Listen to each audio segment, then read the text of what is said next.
Will the Sangha will great virtues out of compassion for the sake of this assembly and all living beings. Please turn the wonderful Dharma wheel to teach us how to leave suffering, attain bliss and death, and quickly rely on birth.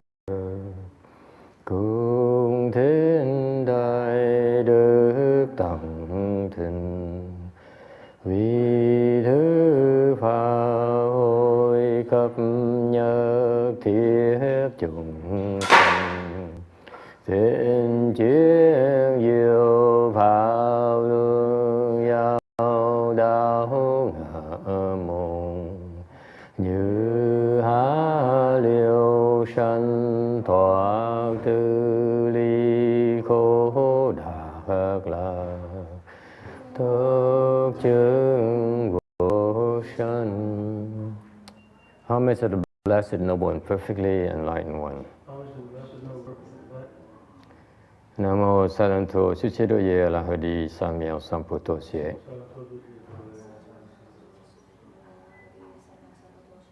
Namo Tathagata Doya Daya Alahade Tamya Tamboda Toa.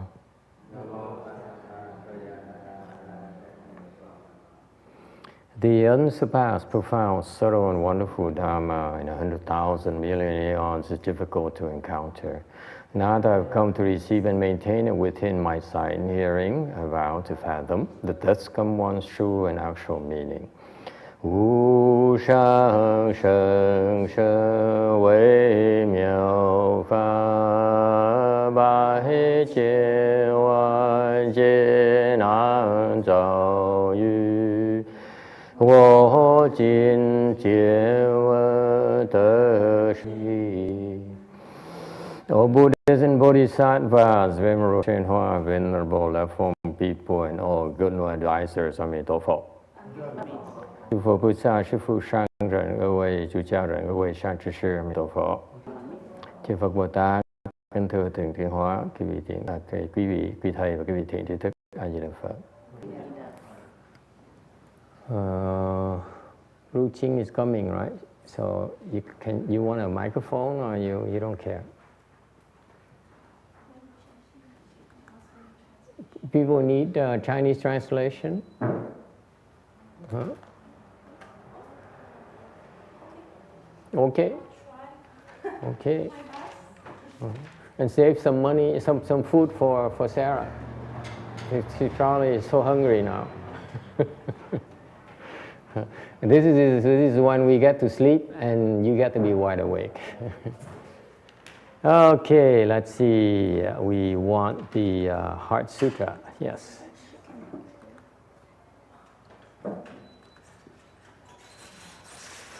Vigor paramita. That's correct. Okay. You have the right slide up there? Oh, now it's working. No, it isn't. Let's see if we can get to the proper show. Oof. Well, you can go the slow way. Okay, how is everyone today? We have as usual, some technical difficulties. I couldn't move quickly to this thing here. But we can all practice patience. I get to exercise my index finger.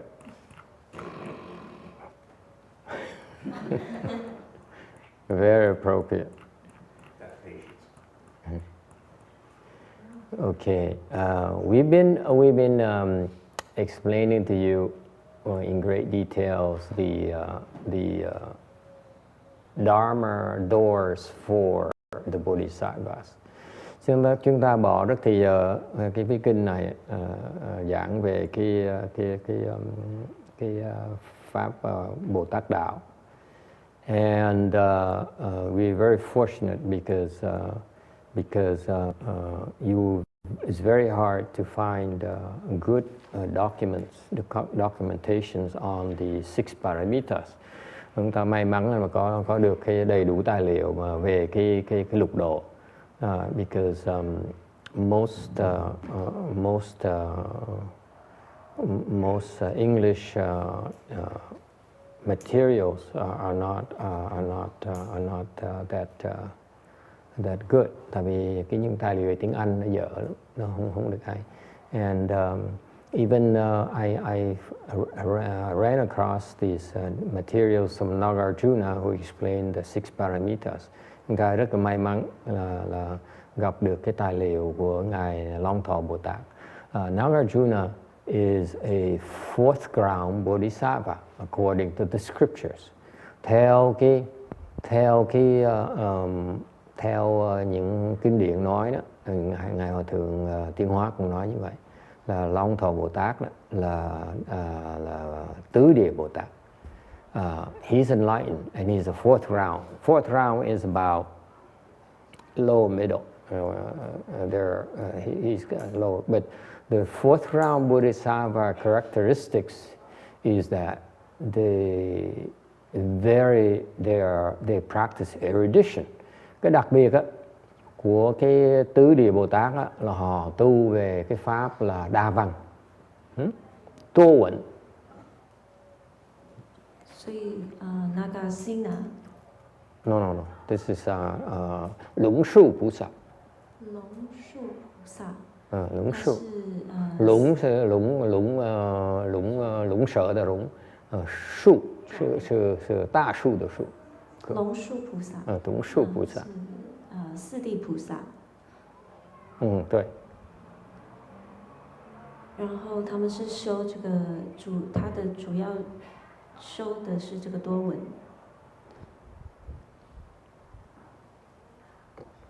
Yeah, and he's so when you so he's enlightened. So his teaching is you can trust his teachings. Vì cái ngài Bồ Tát này á, là đã giác ngộ rồi, thành cái lời dạy của ngài rất là đúng, nó đúng pháp. Okay. The translation is debatable. Cái lời dịch ra tiếng Anh nó hơi lủng củng một tí. But it's still pretty good.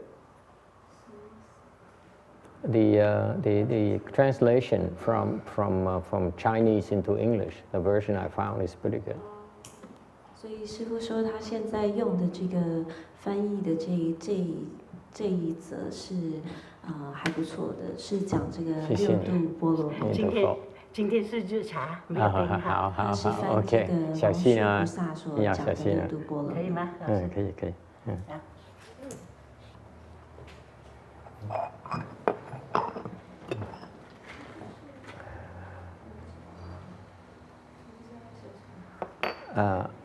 And there is one known first ground bodhisattva in LA. Cái là LA đang có một cái vị tứ địa Bồ. Would you like to know who he is? Hiểu biết ông đó là ai không? Yes. 师父说就知道有一位四地菩萨在洛杉矶。Oh yeah. Well, again, when you twist my arm, I would tell you. And this I'm going to mention his name because this goes to show to you that the fourth ground bodhisattva, they're very knowledgeable in so many topics. They're like a Renaissance man, you will, enlightened Renaissance man. Okay. Cái nói này cho quý vị biết là cái Phật và cái Bồ Tát rất là hay, là không có họ đi khắp hết á. Okay. So there's a lay person who's a fourth ground bodhisattva. He's American. Có một cái vị người Mỹ, người da trắng mà tứ địa Bồ Tát. Unfortunately, he passed away already. That's why I can reveal him. Sarah, come on. There's something called top secrets. 之前的那个四地菩萨，他不要讲他的名字，但是呢，另外一位是已经不在了。No, there is this, the fourth ground bodhisattva, this one is American, but he's Caucasian, but he's dead already. Okay, just like Lung Shu, like Nagarjuna, they're all dead. 他是美国人，所以他已经去世了。 So when they come to the world, khi mà tứ địa Bồ Tát mà tới cái thế gian này, they come here to broaden our knowledge base. Rất là đặc biệt, họ tới đây là họ nới rộng ra cái sự hiểu biết của loài người này. Isn't that cool? Go ahead. 他们都是知道很多知识，所以他来到这个世界上来帮助大家增长大家的这个佛学的知识。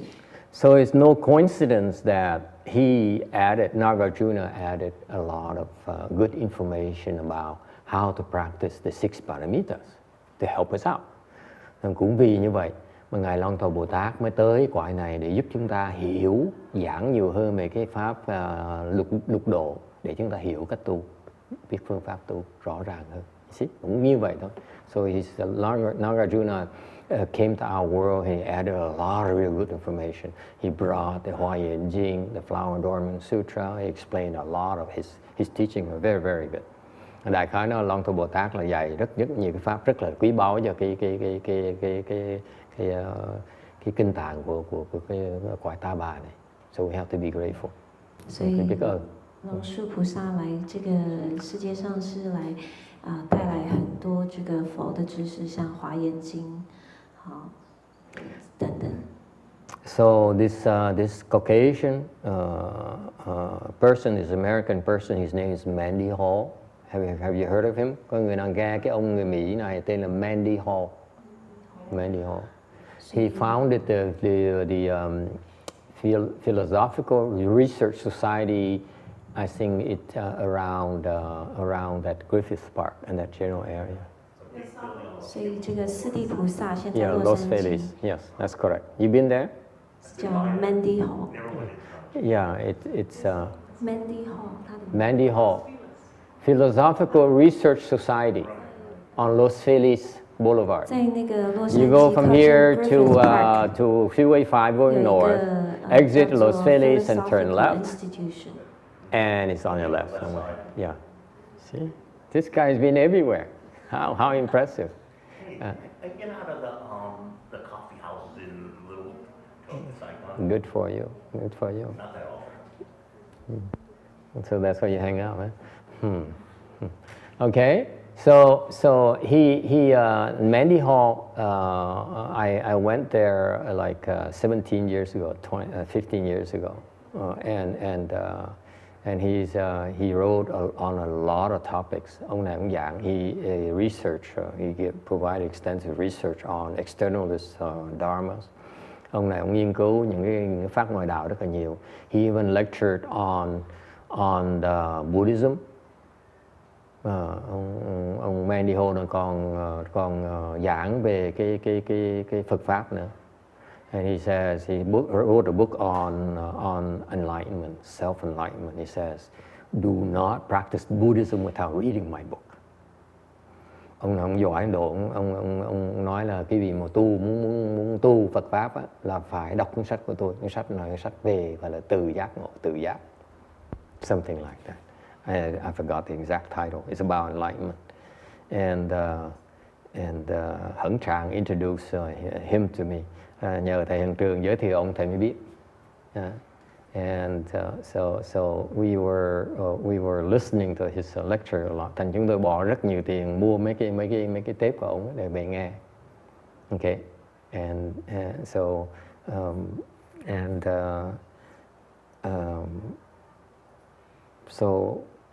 at Long Beach Monastery when I was there for 2 years, it's okay to listen to Master Shinho's Dharma and then to Mandy Hall's Dharma as well. Hồi đó chúng tôi nghe giảng kinh của Ngài Tiến Hóa, xong nghe mấy cái kinh tiếng Anh của cái ông Mandy Hall cũng có quyền nghe nữa, according to the training program. 所以他在当时师父在这个长堤圣寺的时候呢，就恒常法师就介绍这个人给师父，所以他看了他写的一些书，然后以及听他的在那边有听他的讲课。So he's very eloquent. Mandy Hall is very eloquent. It is said that he would lecture, and you don't need to do any editing to publish it. His English is incredible. His language skills is so superior.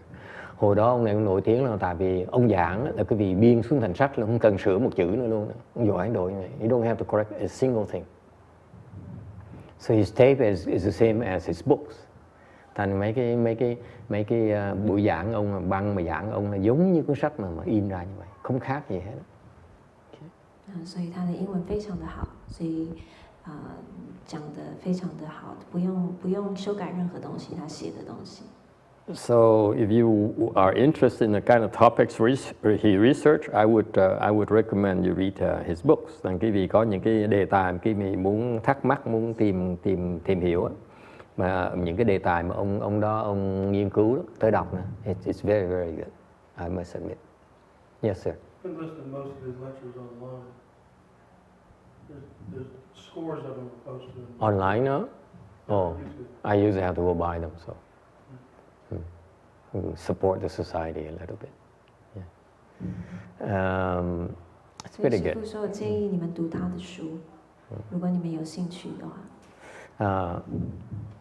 So after I came back from Taiwan, I read his book on enlightenment again. Okay, I didn't understand when I read it 17 years ago. Thì sau khi mà thầy về từ Đài Loan về, thầy đọc lại cuốn sách mà về giác ngộ của ông á. Tại lúc đầu 17 năm trước đọc không hiểu gì hết. I don't understand what he's talking about, really.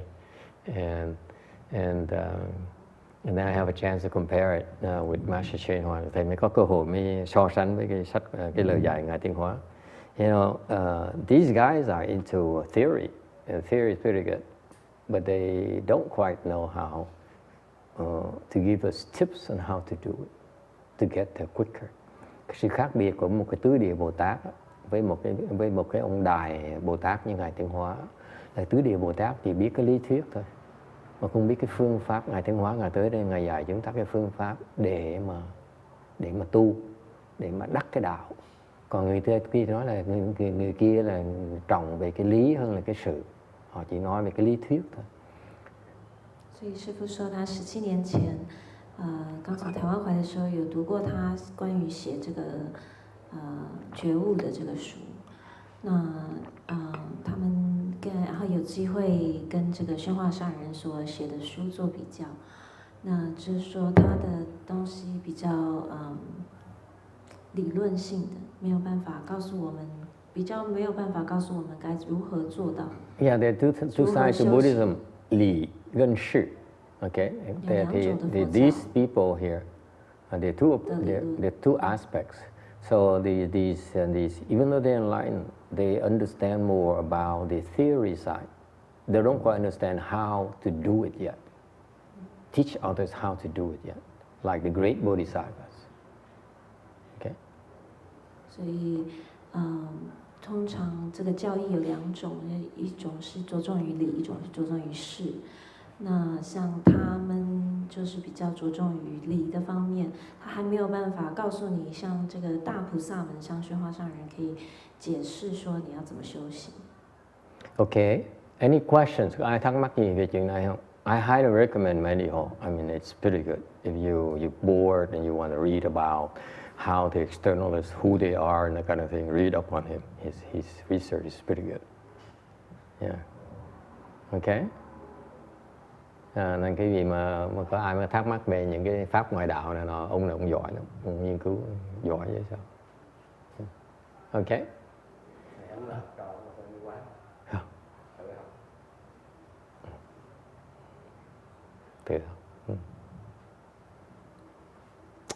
All right. So we've been discussing the 6 paramitas. We're up to paramita number 4. Bây giờ trở về lại cái tấm 272, bắt đầu giảng về cái tinh tấn ba la mật. Tại vì chúng ta vừa giảng xong cái ba la mật trước rồi.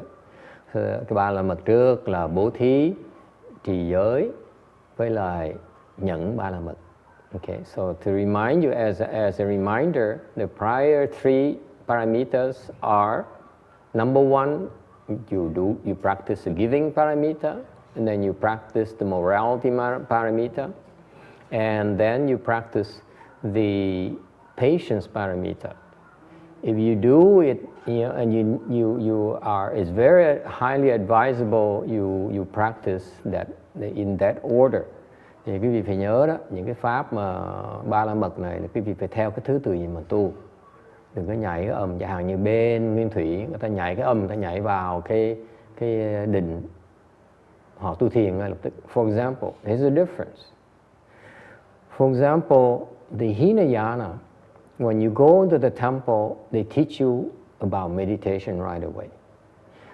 Hàng như bên Nguyên Thủy, người ta khi mà quý vị vào cái ngưỡng cửa của chùa Nguyên Thủy, thường người ta chú trọng dạy quý vị về cái thiền. Okay, it turns out many of them who practice meditation, including Westerners, including Europeans, and because they are all Hinayana based, they have a hard time making progress or getting a lot out of their investment in meditation. Thành không có là nếu như ở bên I'm sorry. You don't get it?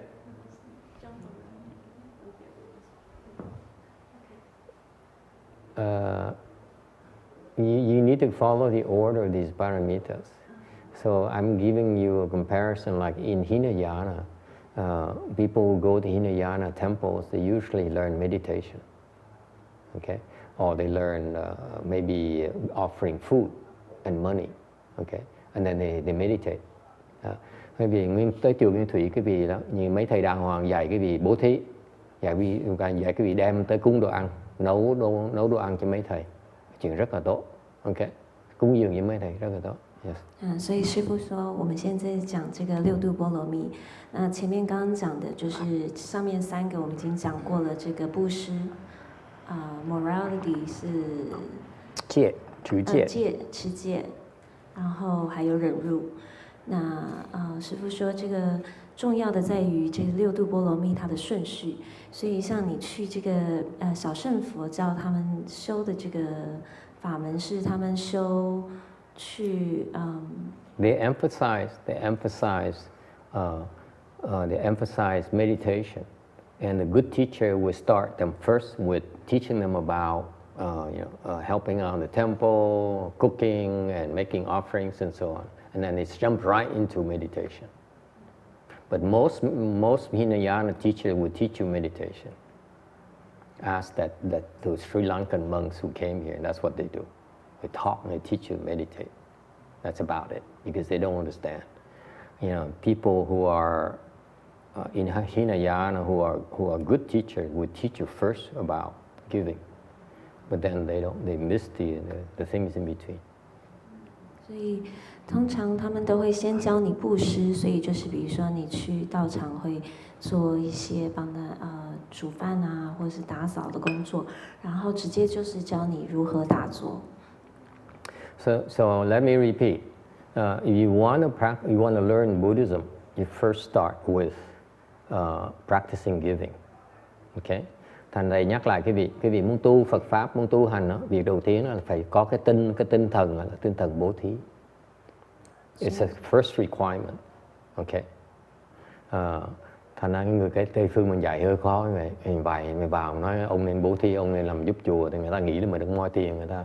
That's why it's very difficult to teach Westerners, because then you guys think we're trying to pick your pockets.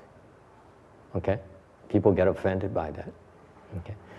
So that's why when text came to me like 8 years ago, I never approached giving. I just talk about sutras. Yes? I even avoided explaining about giving paramita for 6 years. I avoided it. Lúc mà thầy cái ông da trắng này tới thầy cách đây 7-8 năm trước á, thì thầy né không dạy về cái bố thí. Thấy cái ông này quý vị mà ông nói mà ông không vừa lòng một cái ông chửi cho chết á. Okay. Thành ra thầy né 6 năm, thầy cố ý né 6 năm trời không dạy bố thí. Okay. Tại người da trắng dạy không được. Thành mình phải uyển chuyển. So even though I didn't teach you that directly, I was lecturing directly, but I'm paving the way to teach that. You see that? It's critical. Tại mặc dù thầy không dạy thẳng như vậy, nhưng đều á, mình sửa soạn để mà dạy cho họ. Okay? Khi họ tin tưởng, lấy cái lòng tin tưởng họ rồi mình mới dạy được. First you have to gain their trust. Okay? Then you can slowly teach them. Okay? And it's not about generosity, it's about giving. Mà cái bố thí ba la mật này là theo người Mỹ họ dạy là cái rộng lượng. Cái bố thí không phải là rộng lượng. Bố thí là phải thiệt thòi, không thể nào rộng lượng nữa. Okay? Giving is very different from generosity. Okay? Giving is you deliberately are taking a loss. Bố thí là mình chịu cái thiệt thòi, chứ mình không cầu cái lợi. That's the mindset. The mindset of giving is that we deliberately choose to take a loss. Cái bố thí là mình cố ý chịu cái thiệt thòi mới gọi là bố thí được. So far so good. 所以师父说，学佛教重点的第一步就是要从布施开始。那这个是西方人比较很难接受的，这个比较没有办法了解的概念。他们会觉得说，我们好像是希望他们都能够布施啊，能够捐钱啊这样子。但是事实上布施是学佛的第一个基础。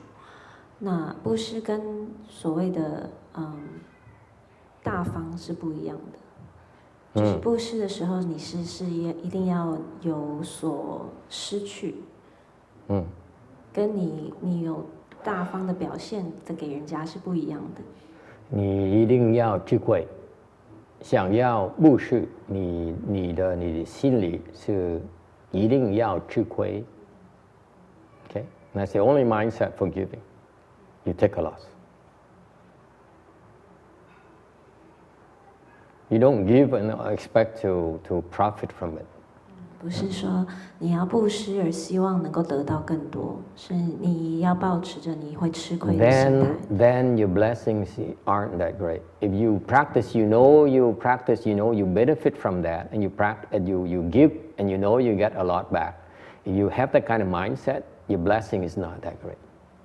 如果你知道说你布施是为了得到更多的话，那你所积的功德并不多。On the other hand, you just give, then your blessings are far greater. 如果你不想就只是布施的话，那你所得的功德呢，反而更多。Quý vị mà để cái tâm quý vị lúc mà bố thí chỉ là vì cái tâm vì bố thí thôi á, thì cái phước báo quý vị nó lớn không thể tưởng tượng được. Okay, and after you have that many blessings, then you're able to lead a moral life. Rồi khi quý vị có phước rồi, quý vị mới sống cái cuộc sống đạo đức được. 当你这个布施够了，这个福报够了呢，你才能够这个持戒。Okay, so for example, if you don't have enough blessings, we can teach you about rules, morality. You can go back and teach your children about morality. But if they don't have the blessings, they will not be able to. They won't buy into it. Thành ra chẳng hạn như quý vị, như chúng tôi dạy quý vị mà nói dạy về cái đạo đức mà quý vị chưa đủ phước đó, quý vị tu không được.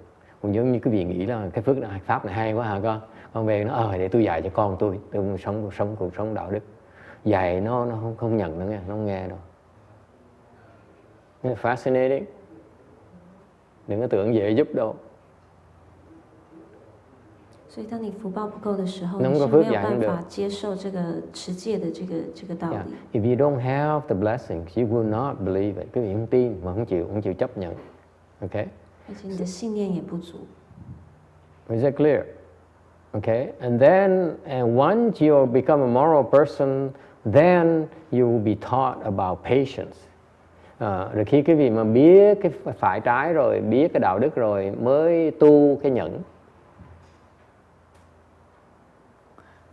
当你一旦这个是有得恨的人的时候呢，那才能够修这个忍辱。And the one, what is patience? Cái nhẫn là gì? What 什 is 么是 patience? 忍辱呢？ How do you practice patience? Sao cái vị tu nhẫn đây? 要怎么修这个忍辱的法呢？ As a teacher, ông thầy mà tu nhẫn là sao? How do teachers practice patience? 所以你们知道这个老师们、师父们是怎么修这个忍辱呢？ Well, one way is that every Sunday afternoon when you listen to lecture and you keep on sleeping, we don't get afflicted. 所以像这个每到星期天下午呢，你们听我讲课的时候，都一直在打瞌睡呢，我都不会觉得我都是在忍辱。 Nhẫn là sao? Ông thầy khi mà buổi chiều Chủ nhật mà đang giảng kinh, mình bỏ biết bao nhiêu tâm huyết mà sửa soạn bài giảng kinh đó, mà người ta cứ ngủ gà. Sung sướng, ngủ một cách sung sướng đó. Mình hoàn toàn không phiền não. 一点都不会觉得烦恼。 Okay? Or at least we pretend not to get afflicted. 至少就是假装不烦恼。 Okay? So far so good? That's what teachers have to practice. We have to practice ourselves. Ông thầy phải học chứ đừng có tự phải tu đừng có giỡn. Okay? That's why you're here. Quý vị tới đây giúp chúng tôi tu cái nhẫn. So you are here on Sunday afternoon to help us practice patience. 8 năm trời cũng y chóc như vậy. 8 years and they still don't get it. Okay? And what about students? How do you practice? How do students practice patience? Cái người mà học trò thì tu nhẫn sao? 那像你们学生们应该怎么修这个忍辱呢？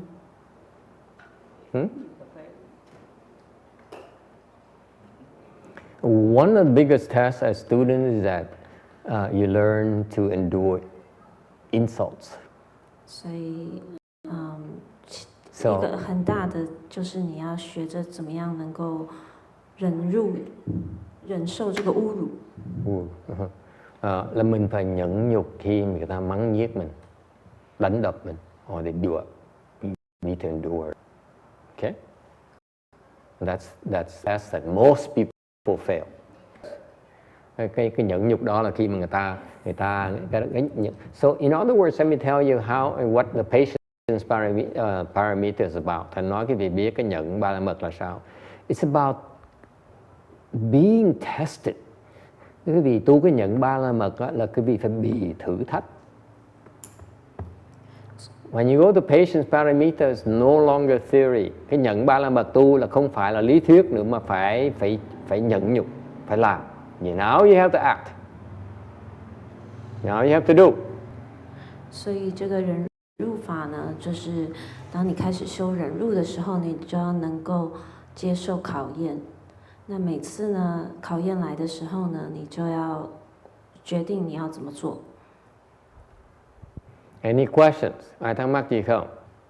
So let me. The key of the patience parameter is that you must pass these tests of patience. Thành cái nhận ba la mật là cái gì phải chuẩn bị mà thi những cái thử thách về cái nhẫn nhục của mình.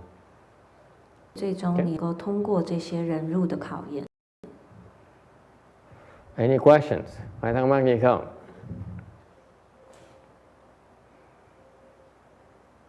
All right, and if you pass the patience parameter, yes? Also, Master, we're just continually tested all the time. Absolutely.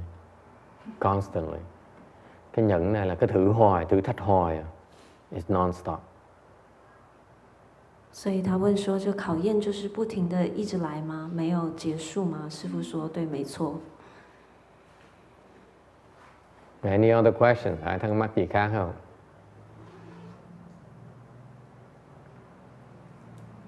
And so, for example, someone is so wrong,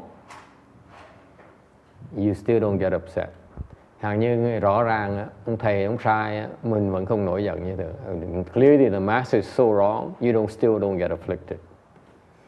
Rõ ràng ông sư phụ rõ ràng sai lầm dễ sợ, mình không phiền não như thế.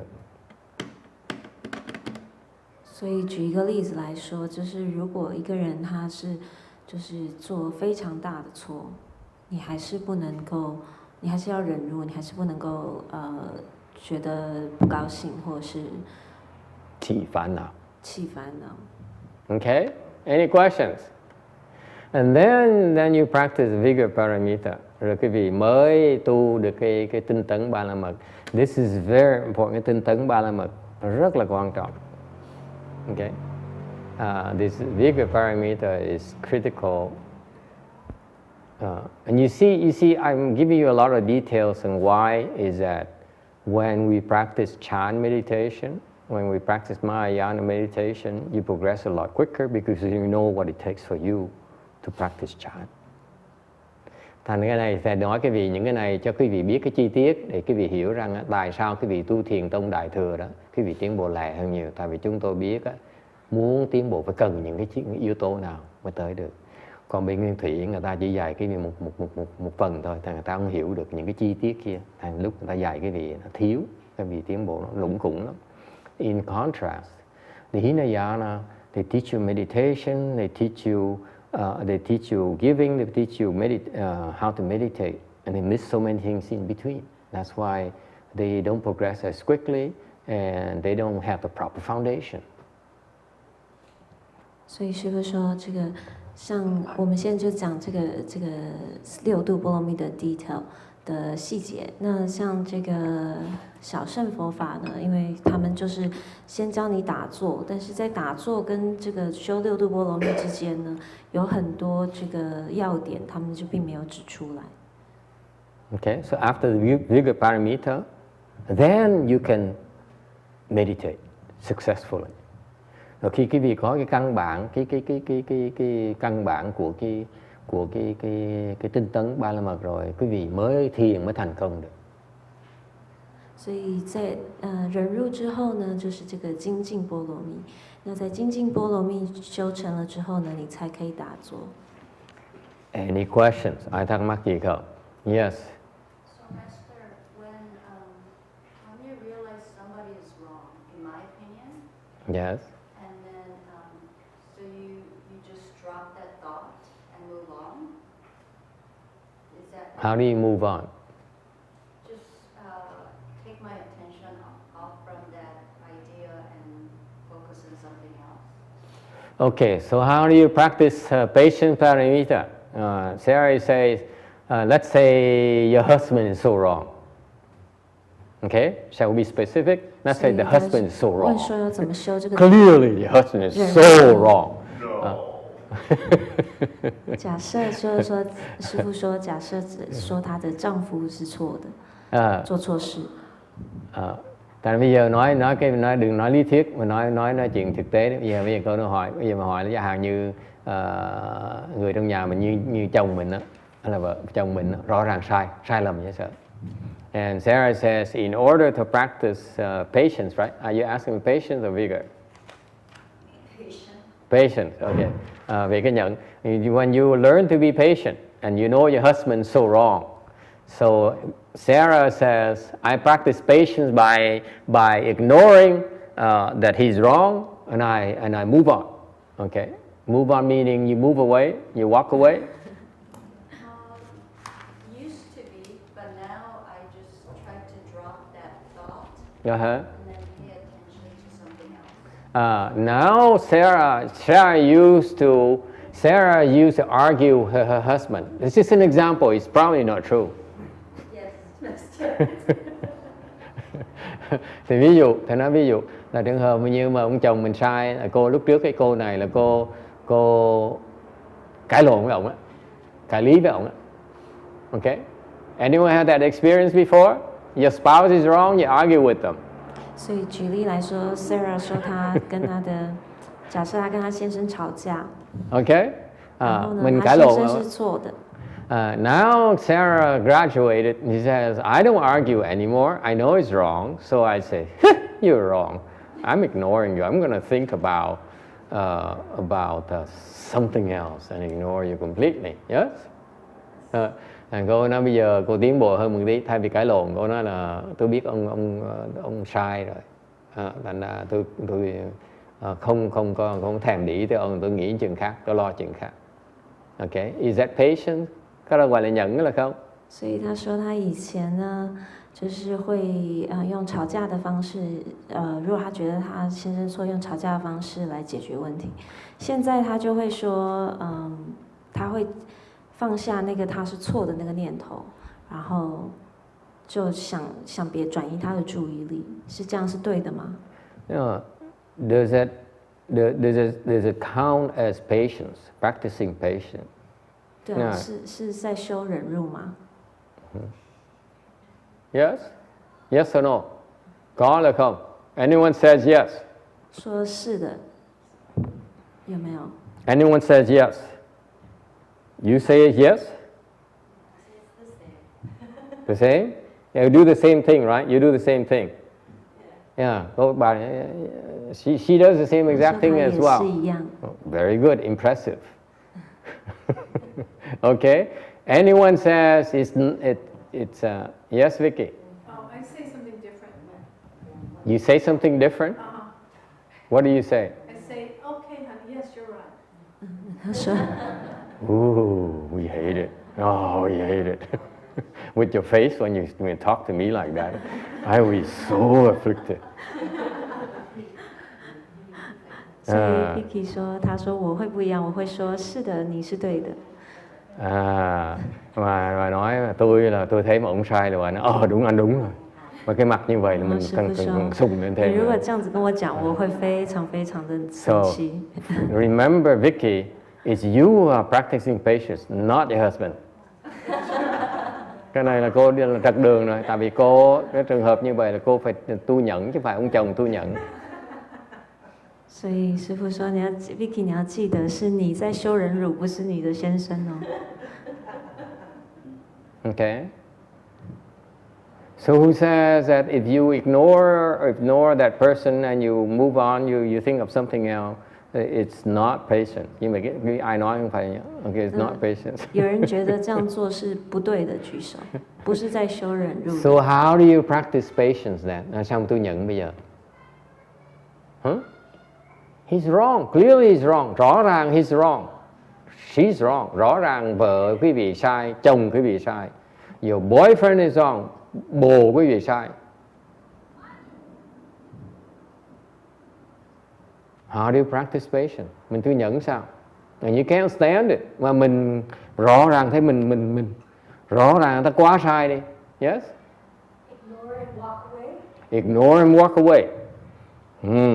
Okay. Mình làm lơ, mình bỏ đi. 就是他说是就不要理他，就走开。 Okay. See, this is I know you don't understand patience yet. Thầy biết quý vị chưa hiểu tu cái pháp nhẫn ba la mật rồi. It takes many iterations before you get it. Yes.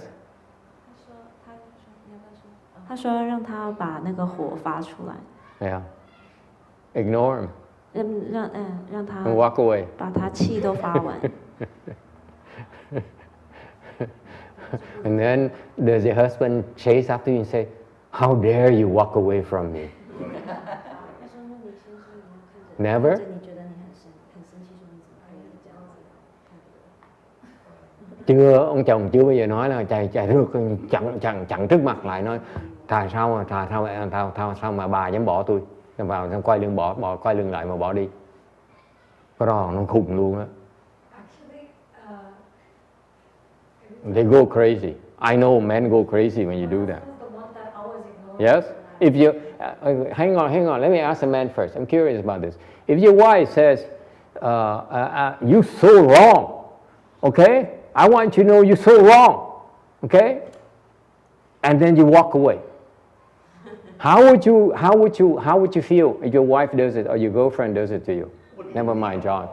Never mind, John.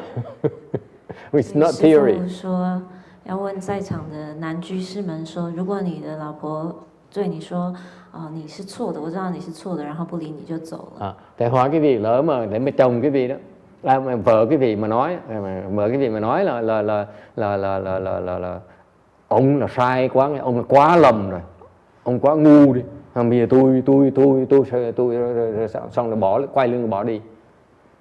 所以师父问 How would you react to 这样子 Bosco? 你们作何感 Your 想？ wife does it. See, Bosco is a professional a therapist. Cái ông này là bác sĩ điên. You what? I will call my therapist to help. Yeah. How would you react? Sorry, I will do this. I will say, what is the scenario again? Okay, I will say, let's say they want to come. It's not the first. She looks at you in the eyes and says, "You are so wrong." Yeah, And I'll you say, turn around and walk away. maybe there would be more reason, like I'll just do the temperature checking. Let's say, are we in a good temperature and talk? If we are, let's say, we both not in a good place to talk, maybe we just take a break first, maybe a couple hours, have a nice dinner, and then we talk more. We revisit. Not when everybody in a good place. If you do that, she'll keep on doing it to you. That's a wrong way to reply to that. We would not confront when not in a good mood. No, wrong. This is Okay. Ông nói là mình ngồi mình đợi chừng nào ông bình tĩnh lại nói chuyện. Yes, go ahead, translate. 他是说，如果他说他会看这个当下的情况，如果他觉得情况不适合这个谈的话，就先不谈，就先暂时不谈，等到好一点的时候，大家比较轻松了再谈。Ông này ông nói là tôi đợi ông bình tĩnh lại tôi mới nói chuyện, chứ còn tôi coi thử là nếu còn nóng quá thì không nên nói, mà đợi chừng nào bình tĩnh mới nói. You agree? So for me, the patient is just to wait for a couple more hours. And then Wait until she cools down, right? Đợi cho bà bớt nguôi cơn giận mới nói. because no one can get angry forever. 因为他说没有人是会一直生气的。 Okay, let me ask the women first. You see, if let's say you ladies, hỏi mấy người 师 đàn 父 bà. 现在要问这个 Okay, 女居 just 士 in 们， the text, we're coming to you. Let me ask this. Let me ask the women. I'm curious about this. Hỏi đàn bà cái gì? If you're dating a guy like Bosco, 假设呢你们在跟认 nếu quý vị mà bồ quý vị là những cái thái độ như vậy, of course before you considering getting married and then you have an argument and then that's how he treats you. He's gonna, I know you're hot, honey. I'm gonna wait till you calm down and I talk to you in a reasonable manner. Nếu mình bồ làm ổng làm bồ của mình mình muốn sắp cưới ổng rồi mà lúc bây giờ mình có mình may sao mình cãi lộn ổng á, xong nổi sùng quá. Ổng nói em ơi em thôi anh biết em là đang nổi nóng thành ra anh sẽ đợi chừng nào em nguội lộn rồi anh mới nói chuyện với em rồi mình nói chuyện được. Would you marry him?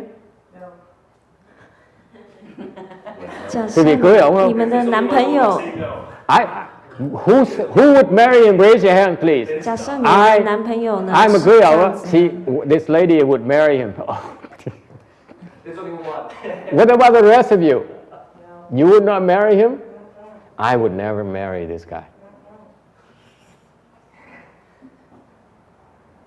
Yes, Sarah. But the problem is with that approach, it could get worse eventually because the same pattern is repeating every other week. Let's say you get mad and you go, oh, let's do it later. So we talk about it, nothing happens. And then the similar situation happens after another week. Oh, let's talk about it later. Nothing happens. Yeah, let's talk about it later. Let's wait until it has a clear. Nói mình kiên nhẫn mình đợi chứ nào bả vì mình tâm mình nó sáng suốt mình nói chuyện. Yes. Translate. 所以他说那假设像 Bosco 这样，就是所建议的这处理的方式，就是那你说我们等到时间对的时候再谈，那结果就没有再谈，下个礼拜有同样的事情发生，你又再等到下个礼拜再谈。 Tex, you have anything to say about that, or you want to bring up? Huh? How a man should react? Well, I can tell you how I do react, or did react. No, I forget all about it. I mean, I'm relieved that she's gone away, and I forget all about it. That's it. Totally. You don't do anything. You just say, No, oh, don't do anything. okay.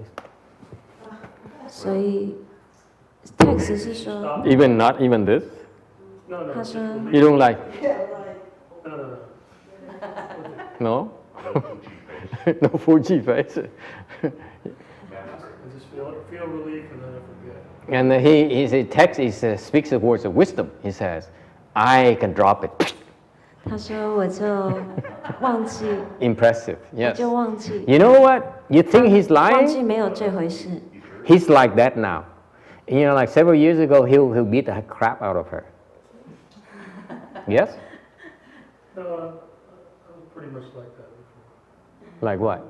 Like, I'd be relieved that she was gone. Until you can find another girl? Yeah, you're just too schemy. Too much. Yes, sir. The point is, no fighting. You give a face, you're fighting, adding fuel to it. Whatever it is, take the blame. Doesn't matter. There's no right. John says Master Shihua teaches no fighting. Ông nha sĩ nói là ngài Tuyên Hóa dạy là không tranh. No matter how, No matter how wrong she is, they take the blame. you take the blame. Ông này sẵn sàng nhận cái lỗi của ông đó. Go ahead, translate. 他说这个宣化上人是说不争，不管发生什么事情都不去争。愿说这样子的人，你会嫁给他吗？都不吵架，不怎么发生都不吵，你要嫁给这种，这样子那还不如不结婚。因为肯定会有，只要是人和人在一起，肯定会有矛盾，不可能。 Who would marry a like that? We know that most of you will not marry Bosco except for that lady over there. Mình biết hồi nãy có trừ cái cô mới này đó là cô thích ông này thôi, thích những người như vậy thôi. Còn những người cái gì là không chịu người chồng như vậy. What about a guy like husband, like a potential candidate like John? Would you marry him? No. Yes, sir. But I think the issue is not husband or wife. It's with anyone how to deal with conflicts. It's the more like a conflict management. No, we're talking about very, very, very, very close person to you. It's not like a co-worker, a Bosco, where you can walk away and you say, I changed job, or I go on vacation. You go home and you face her every day. Yeah, it's different relationships, right? Yes, Sometimes it's- it's more permanent. Let's say you're resistant. The issue is not just weak, it's the pattern, as you said, right? It's the ongoing problematic behaviors. We are dealing with how to, patience kicks in, right? But we have to explain and the consequences, talk about the rules. So clinical. This gentleman thinks so clinical. Oh, you professional, so clinical. Let's get a clear head and fix this problem. Wrong. Because when the head cools down, the problem when you wait for them to calm down, it's not the same problem anymore. Agree? In the mind, it's not the same problem anymore. You're not fixing the same problem anymore. 所以师父说，像他说，你要等到他冷静下来的时候呢，这个问题就其实已经是变质 They calm down already. It's not the same 所以 problem. 他就不是从当初他在生气的时候那 Cái 个 này 你 á, 所面对的问题。 cái này là theo sách vở thôi. Họ nghĩ là chừng nào cái việc sáng suốt khi mới giải, cái bình tĩnh mới giải quyết được, cái đó là sai rồi. Khi mà người ta vợ quý vị, chồng quý vị bình tĩnh lại rồi thì người ta, cái vấn đề người ta trong tâm người ta nó khác rồi, không phải vấn đề như lúc người ta nổi giận nữa. It's not the same problem anymore. That's my problem of waiting. Yes? So our judgment is changed from time to time. We're not fixing the same problem. We're not addressing the same problem. Yes, you're addressing something, but it's not addressing the problem you have. That's why I would not marry people like that, because you have the same problem over and over again. It doesn't get resolved your entire life. 所以 Tại vì bởi vậy thầy nói thầy đùa với quý vị. I was joking with you. I said, would you marry such a person? Because the real reason behind that is that if you have this opportunity to resolve this problem, you say, okay, let's not resolve it. Let's wait until we calm down. You're not resolving your problem. It never gets resolved. You missed the point. You missed the boat. So you're saying is we should fight? I don't know about fighting. I beat the crap out of her first. What is your solution, master? 所以 You get it? Cái gì cái đồng ý là không? Cái vị đợi là nó nguội rồi, nó không phải nó cái tâm họ không đấu như lúc trước nữa, thì mình đâu có giải quyết được cái vấn đề lúc nó muốn đấu mình đâu, đúng không? Uống mất cơ hội để mà học cái cách để mà giải quyết. You miss the opportunity, you miss the boat, you miss the chance to learn about that true person you were thinking of marrying or you married. 所以师父说，这个同样这样子的方法，就是你就这个问题呢，它会一再一再的发生，而且当你等的话呢，你等于是没有在当下面对当时这个状况。同意不同意？入境，而且你的想法是怎么样？那个时候是那个人的反应是真实那个人的反应。我好像没有这个问题。See, the older generation, they will conform to you. Say, okay, calm down. I'll wait until you calm down. I talk to you. That's their generation. I propose in the 21st century. Let's fight it out. Let's show our fist. Cái đó đời xưa là như vậy, đời thế kỷ 20 nó như vậy, thì đề nghị thế kỷ 21 á, mình đánh lộn nhau. Master, if they have kids watching that, it's a child abuse. Yeah, if they have kids. Yes, there's something in the law against abusing a husband, abusing your wife. I agree, it's a good thing. It's not serious. But you learn to fight the 21st century way. Yes, sir. This is not right. Lên sao? Because when kids under Huh? He says, how come you're not married? How come you so wise? I fail miserably. Thầy cũng đã thất bại cay đắng nghẹn ngào luôn. I fail miserably too. And I don't think I ever recover. Nói thật cái vị thầy thất bại cũng là ly dị rồi mà chưa học bài học. I never learned. So I'm only speaking theory. Thầy chỉ nói lý thuyết thôi. Nói ổng dưới cái ổng chưa có vợ, ổng nói thay nữa. Ông có vợ rồi. Yes. She has a real example. Yes. Of a real situation. Yes. Share with us, please. 我买了个新的电饭锅，然后煮饭用了1个多小时，我先生很生气，说要砸掉那个电饭锅，然后就这锅什么什么 The rice cooker. Oh, okay. She bought a new rice cooker. Okay. 然后我在旁边很兴奋，我说你砸一下我看一下， And then然后他就不在场。 So she bought a new rice cooker. It takes an hour to cook, and the husband got very upset. So the husband says, "So this rice cooker takes too long. I'm gonna throw it and then smash it."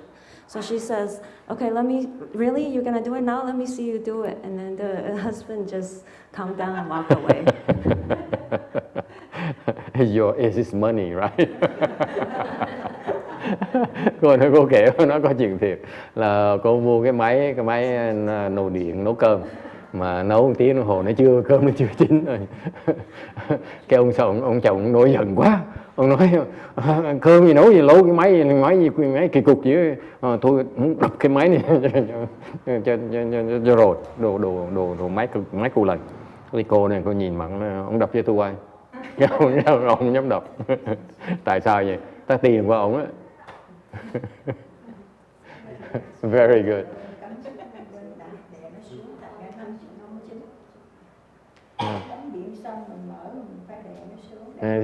She said you didn't press the right button. Cái thời của cô đó, cái thời của cô Thân Ngư với rồi cô Nhập Thanh đó, in the older generation, they have to yield to the husband. That's our culture. The man rules. Okay, it's a man's world. Thế hệ quý vị là phải nhường cho chồng, đúng không? Right? In America, ở xứ Mỹ này á, we yield to the women. Xứ Mỹ này, cái văn hóa xứ Mỹ này là mình nhường trên Mỹ, Âu Châu, the advanced societies, we learn to yield. It's a gallantry. The French call it gallantry. You know, we civilize and we yield to the weaker sex. Give me a break. They're not weaker, trust me. Ruined everything. What do they know? They lost 2 world wars. Rồi cái thế hệ mới này á, là người đàn ông á, nhất là xứ Mỹ, xứ Âu Châu này là gọi là ga lăng, mà nhường phái yếu ha. Thầy nói cái vị nghe, cái vị không phải là yếu đâu, tôi không tin là cái vị yếu đâu. I don't believe you're ever weak. We're the weak ones, thằng ông mới là yếu. Okay? The males are the weaker ones. Speaking of experience. I think I'm the one who got hurt when I got divorced. She didn't get hurt. Thành lúc mà ví dụ bằng cớ thầy lúc mà thầy ly dị với bà vợ là thầy là người khổ sở ấy sao? Bà phây à. Why do you think in the United States we have a saying, when mama ain't happy, ain't nobody happy? That's right. Same thing in Asia. When my mom's not happy, the whole family suffered. Rồi lúc mà thầy còn nhớ, lúc mà mẹ thầy á, mà nổi giận một cái, mà bất vào một cái là cả nhà là chạy hết, không ai cũng trốn hết á. Because she'll kill you.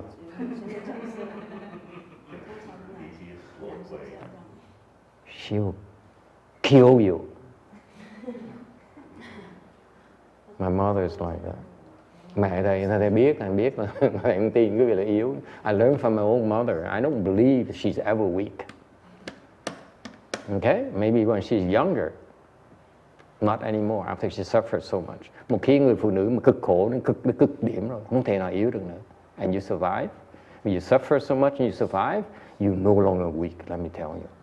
Cái người á, không cần biết nữ là nam, mà nếu như họ cực khổ đến cực cùng rồi mà họ vẫn sống được á, như cái bà già này đó, bà sư cô này, cực dễ sợ đó, mà còn sống sót được á. Mấy người đó không thể nào yếu được, mấy cái thứ đó là thứ trời đánh không à. Okay? I don't care whoever you are, male, female doesn't matter. Okay? Cái gì mà cực khổ mà đến cực điểm là không thể nào mà yếu được nữa hết. It's not possible. Phải không Quang Ngân? Yeah. Rồi ngồi đầu ông thầy không à. I say, Agujin, do you agree with that? You know, once you survive, you suffered to the extreme and you survive, you no longer weak in my book. So I asked Gujin, you agree? She says, absolutely. I say, see, I know you always think you're better than me.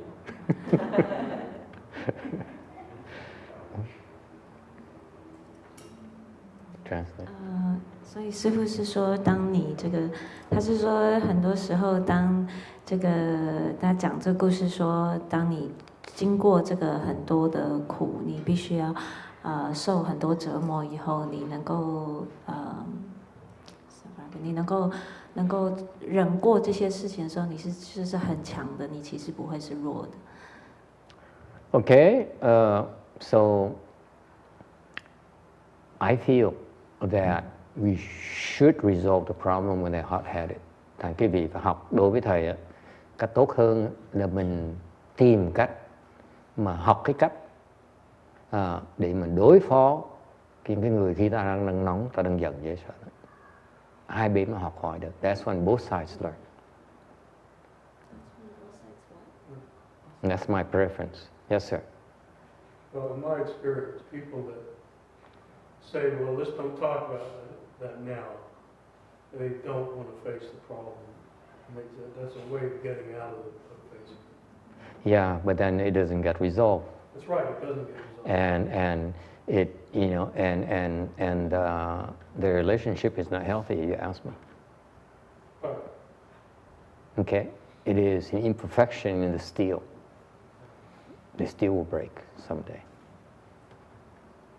I prefer to work off the weakness right away, as soon as possible.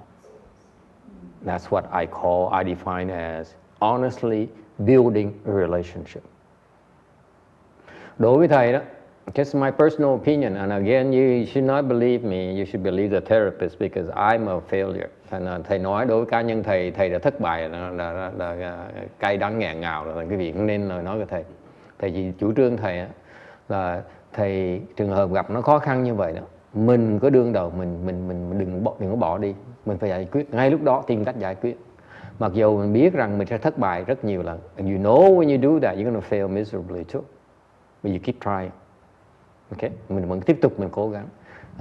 Thì như vậy đó, thì gọi cái đó là mình thành thật thành tâm mà mình tạo một cái sự liên hệ mật thiết hơn với cái người mình thương yêu. Cái cơ hội để mà mình giải quyết, mình giải những cái chỗ yếu, những khuyết điểm giữa hai người.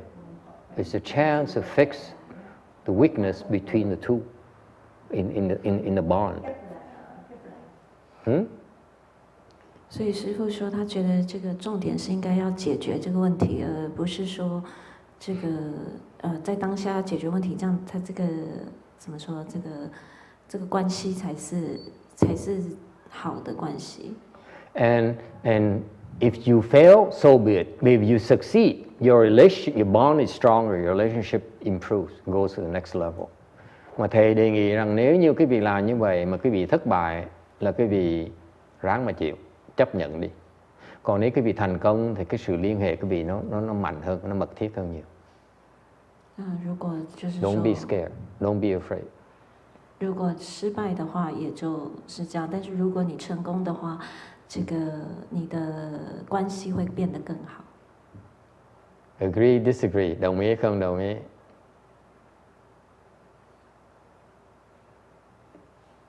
You see, the problem with the professionally, you can't tell you that.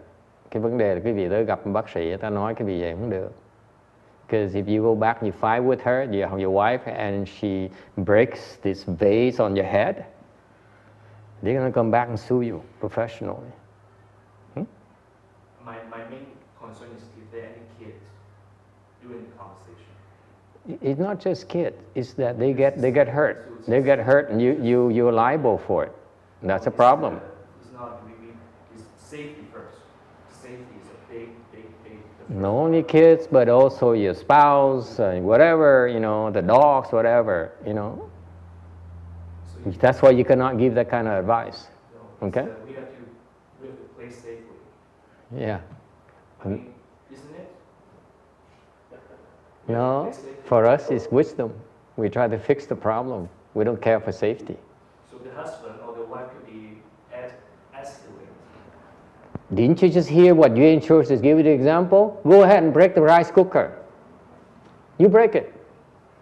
Go ahead. Okay? Sometimes it works. Yes? I was just going to say that it's sometimes it works. That was a good example. Beautiful example. Yes. A lot of times people while they're fighting, they're not really fixing the problems. So they just ended up, they don't have the wisdom to deal with the situation and the words. So they just ended up fighting and fighting and fighting and fighting. Right. That's why they don't really solve the problems by That's talking right. it out. So That's right. Really the It's problem. not for everyone. Yeah. I'm not talking for everyone. I'm just talking about me personally. I prefer to fight. Okay? Because I want to learn how to fix that problem. Cái này phải ai cũng thánh, phải khuyên ai cũng làm như vậy. Thì nói trường hợp cá nhân thầy là muốn đấu, hút đầu nhau để mà học hỏi được. Còn nếu như mình cứ né thì cái vấn đề nó không được giải quyết. Okay? It's just me personally. Or you learn how to fix the problem. Hoặc là học cách để mà giải quyết. 所以师父的意思是说，他觉得是他个人的想法，就是说，如果是他的话，他会选择在当下把他不管是用什么方式，就吵架还是怎么样，能够就是把这个事情解决。Any questions or comments? Có ai ý kiến thắc mắc gì không? I'm slightly different from you. I fight differently from you. Thầy khác ở cái chỗ là thầy đấu khác cái vị. Your fighting is destructive, my fighting is constructive. Cái điều kiện là cái làm như vậy với cái điều kiện cái vị biết cách đấu mà nó giúp người ta được, gây dựng người ta được. Còn cái vị đấu để mà đánh người ta là cái vị không nên đấu.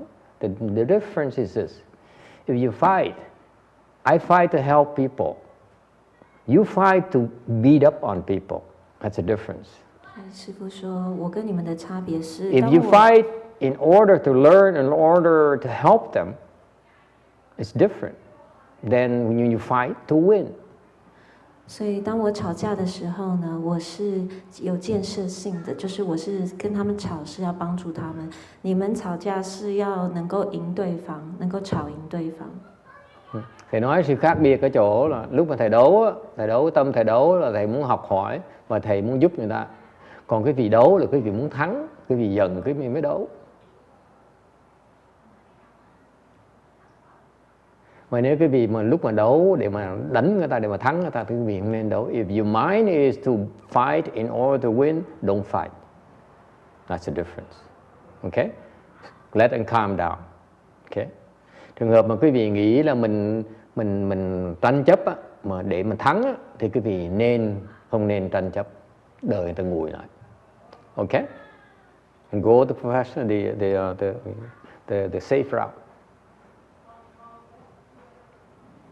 Yes. Yes, sir. Also, there's always people who are not honest about the situation too.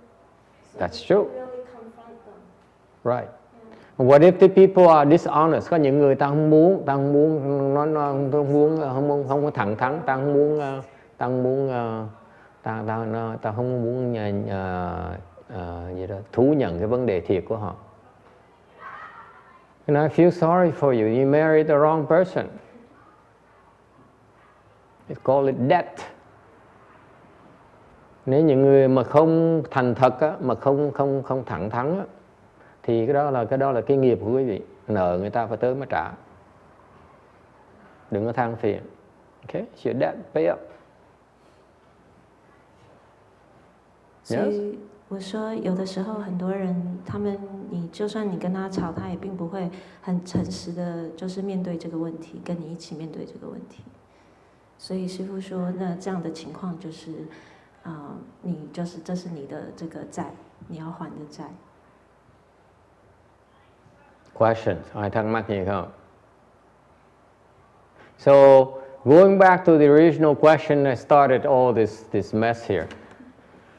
Don't you love these types of questions? And isn't it fantastic we have, someone like Bosco here to chime in? Quý vị thấy thú vị dễ sợ. Có người ta hỏi những câu nó hóc búa như vậy, rồi còn có ông thầy bệnh điên ngồi nói chuyện với mình nữa.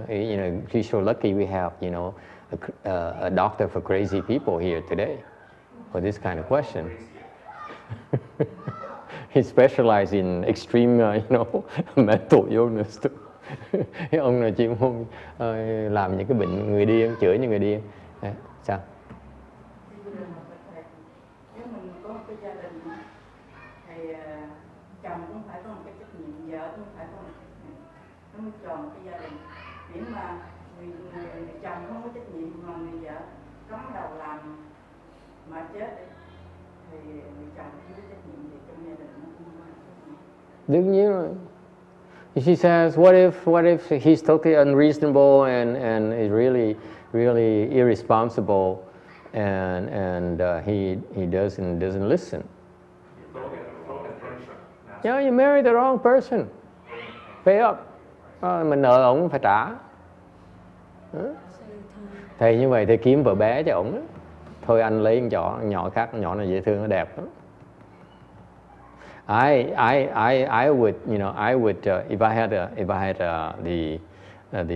the opportunity, I would marry him off to a younger woman.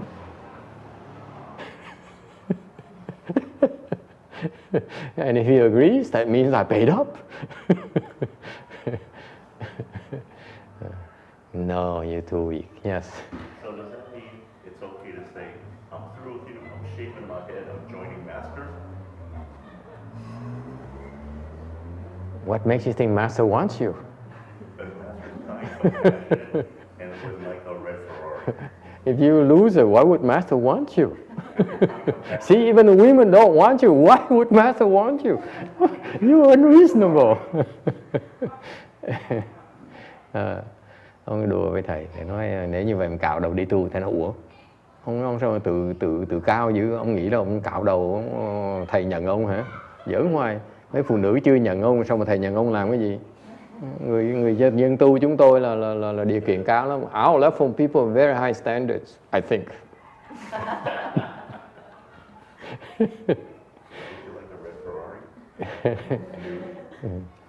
Anyone? Yes, translate.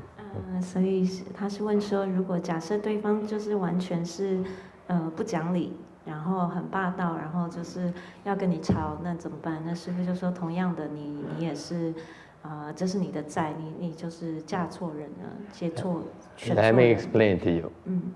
Này dặn nghe cho quý vị nghe. Okay, we're beating around the bush. I'm playing with you. Thầy đùa với quý vị over an hour now. No wonder these lectures takes forever. Quý vị thấy mình giảng hoài, muốn giảng đi tới đâu đấy? We are not making any progress at all. Mình không, and text is getting impatient.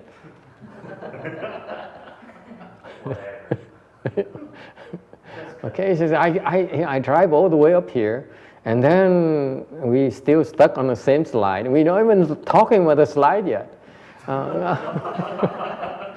Hơn một tiếng đồng hồ mà cái tấm này vẫn chưa đề cập với cái tấm này, nói chuyện gì đâu không à?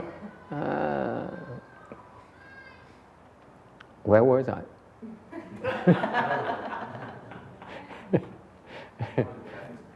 What?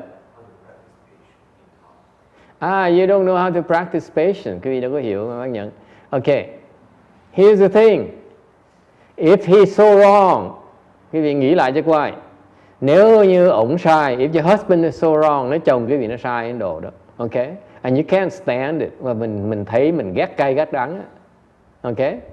That's when you want to be near him. Lúc đó quý vị muốn gần gũi ổng, don't walk away, don't think about something else. Quý vị đừng có nghĩ chuyện khác, đừng có bỏ cái lưng bỏ đi. You're wrong. Quý vị sai.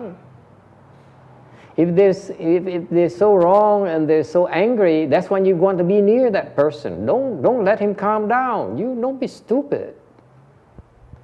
Cái người ta lúc người ta nổi nóng, người ta nổi giận, người ta nổi cọc lên mà mình lúc đó mình bỏ đi là uổng quá. 所以师父说是这样子的。You endure it. 当他 You endure is being wrong. 当对方是很错、很不对、很 If you say yes, you're so right, you're so right, honey, you're insulting him. You're not. You're doing it wrong. Nếu mà đến người ta sai mà mình nói đúng rồi, anh có lý lắm đó, mà cái mặt mà khinh kê anh có lý lắm đó, là cái đâu phải là nhẫn. Nhẫn là mình lúc người ta sai, lúc nó nổi cục, ta hung tợn sợ, mình đứng yên đó, mình nhẫn chịu đó. You stand right there and you bear it. That's called patience. Is it clear? You don't run away. You don't wait for him to calm down. Baloney. That's not patience. You wait for her to calm down. You wait for her to calm down? Are you kidding me? You sit there.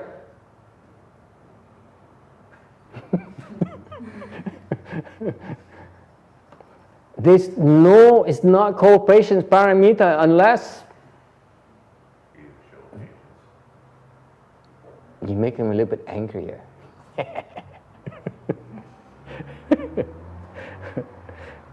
Quý vị mà hiểu cái pháp nhẫn ba la mật là cái vị lúc mà cái vị hiểu pháp rồi á, khi mà ta giận nó như vậy mình nặng giận thêm tí nữa để mình nhẫn thêm tí nữa. You see, you make them get worse so that you become even more patient. You missed last week's lecture entirely. The point of last week's lecture is that, you know, what, you piss them off more? That's not patient. Never mind. Okay, it's not for everyone. 所以师父说，就是当他在生气的时候，你不是要离开，你才是要在那边面对他，才在那边忍辱。Cô Quảng ơi. Thì được ngày xưa thì nhẫn tới một ngày nào ông đi trước hoặc là bà đi trước là chấm dứt nhẫn. Thời buổi bây giờ nó có nhẫn rồi thầy, nhẫn 1, nhẫn 2 cái lên tòa rồi dứt, chứ không có nhẫn tới kết luận rồi thầy. Thầy hỏi con á, thầy hỏi con á. Mô Phật thầy, theo con nghĩ như vậy không tốt thầy. Không tốt.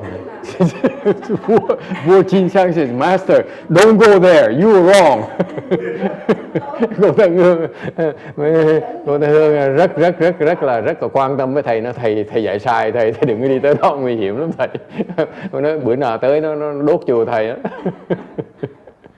Thời buổi này tốt nhất là tốt sống với nhau, thông cảm với nhau, sống với nhau thì hòa thuận với nhau, còn mà không chịu sống với nhau mà không hợp tác với nhau thì được ai nấy đi thôi, không ai khổ với ai tốt nhất. Cái đó thì các con suy nghĩ là đúng gì đâu. She says get divorced. Thời kỳ ở Mỹ đó thì mấy đàn ông cũng với cái đàng hoàng, cũng về cũng hợp tác với vợ lắm, thành ra nhưng mà con thấy mấy kẻ tôi nó không được lắm. Chồng làm vợ làm thì hòa thuận với nhau, không có chuyện xảy ra. Tại hồi xưa ở Việt Nam lúc nào ta là đại tràng phu, ta là đại tràng phu, cái gì cũng trên cơ không là đồng ta làm gì ta vượt bộ. Đúng rồi. Chịu không nổi. Mà sao cô chịu được hay vậy? Sao cô chịu được? Cô làm y chắc với cô Sarah, cô nói mình làm lơ thôi chứ gì. Thì con người mình cũng biết một tới phương một người đóng, mình phải nguội, mình phải né mình đi. She says, in her generation, the man is always right. Therefore, she would walk away, sneak away, and not butt heads. Okay, đừng hút đầu với ông ha, mình đừng đấu với ông á, mình nhường tí, không? Cái thế hệ cái gì là phải nhường người ta, đúng không? Nó say their generation is supposed to yield to the man of the house. Họ không chịu, họ lên chân lắm. Phải giết thời gian đó, phải cải tạo họ mới được. And he says, and because they don't understand, so you patiently wait for the chance to change them. What did I tell you? They're not weak, trust me. Bởi vì thầy nói cái vì cái bà này, thấy cái bà này thấy không? Nó dạy con cái bà, she trained her children. Bà dạy con cái bà như vậy đó. Là mình kiên nhẫn, mình nhường người ta để mình đợi, để mình cơ hội để mình cải tạo người ta, giống như chiêu hồi vậy đó. Ok, làm sao gọi họ thấy là phái yếu được nữa, phải hung tợn, phải thấy yếu, ngồi đầu người ta không, đòi đổi người ta không, phải không con ơi? Ông sai tôi đổi ông. She says, this arrest my case. In her generation, she says, it's supposed to yield to the man in the house. Therefore, let's yield to them and wait for an opportunity to change them. If I hear that, I get very upset. Thầy mà nghe những người phụ nữ mà nghĩ như vậy là thầy nổi sùng ngay lập tức. Tôi thích tôi, đừng có đổi tôi. I like the way I am. Don't change me, please. Okay? That's the nature of women. Men don't wish them to change, but they do. Women wish men don't wish them to No, it's not true. Men also wish women to change. When it's not uncommon for people who so-called love each other. It's very normal for them to say, I will wait for a chance to make this person change. It's so wrong. Okay. Thầy nói là cái con người đó, khi nhất là những người mà thương yêu, thực sự thương yêu nhau đó, họ tìm cơ hội để họ đổi người kia, là cái đó là rất thông thường. Họ tin như vậy. Yes, you agree with that? People love each other. It's quite commonplace to try to change the other person, to get the other person to see your point, recognize their fault, and they change them. Okay, I get very offended when my wife tried to change me. Yes. Mô Phật, thầy theo ý thầy là nói phụ nữ lúc nào cũng phải dường người đàn ông, phải không? Why is it wrong? He says, do I advocate the women must yield to the men? Of course, đương nhiên rồi. He says it's wrong, Master. She says he disagrees with me. Nói thầy cái cô thân hương cô nói là cái thân hương, remember this name, Chin Xiang. Bên Vạn Vật Thành đó, this is probably what they learned from the DRB. Chắc Vạn Vật Thành họ dạy như vậy, thành họ thân cái dòng thân của họ nó như vậy. Là phải nhường, anyway, I'm losing my cool. Yes, right. Patience.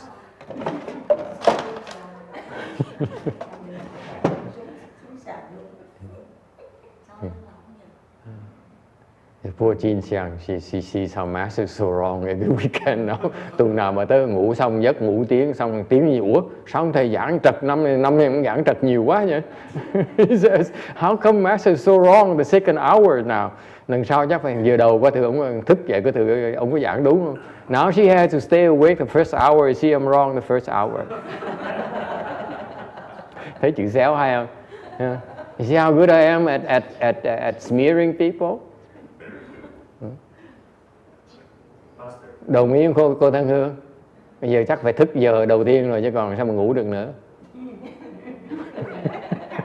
Yes. I think my point is to negotiate as always, but how to do it, my proposal is to calm down. Go down and then negotiate. You can negotiate when they're hot-headed too. When they're hot-headed, you're negotiating to solve a different problem. That's my whole point. If they calm down, it's an entirely different problem. It's not the same person anymore. I don't want to see that person who's hot-headed. I work with that person. I don't want to calm down. A person who's cool-headed, it's no challenge.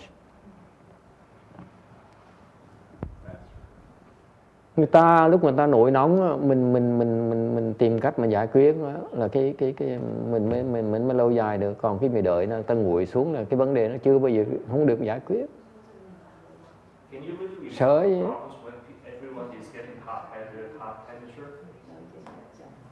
I get hot-headed all the time. Look, ask them. I lose my temper all the time. They learn to take it. That's all. You guys don't know. I lose my temper every day. Mỗi ngày thầy mắng nhiếc họ, mấy ông thầy, mấy cô này suốt ngày đâu phải là. And I forced them to learn to deal with hot-headed people. See, that's my excuse. Thầy sao thầy nói thiệt cái gì á? Mấy người xuất gia trong chùa này nói thầy lúc nào thầy cũng nổi cọc hết á. Để làm gì? Để tập họ những cái người mà nổi cọc. Chứ bữa nào mà lỡ mà không có ông thầy mà lỡ người ta tới người khác tới nổi cọc không biết đối phó người nổi cọc làm sao bây giờ? Sao cứu người ta được? How can my students possibly learn how to save people if they cannot save people who get angry? Huh. Yes.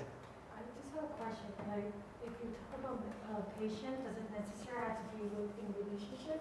Because I have patient issue myself. For some reason, whenever my mom talk or discuss something, it makes me more angry. And it makes me get very upset. Yeah. And I tend to yell at her. Yeah. Later, I regret it. I cry. Yeah. Yeah. You're not the only one.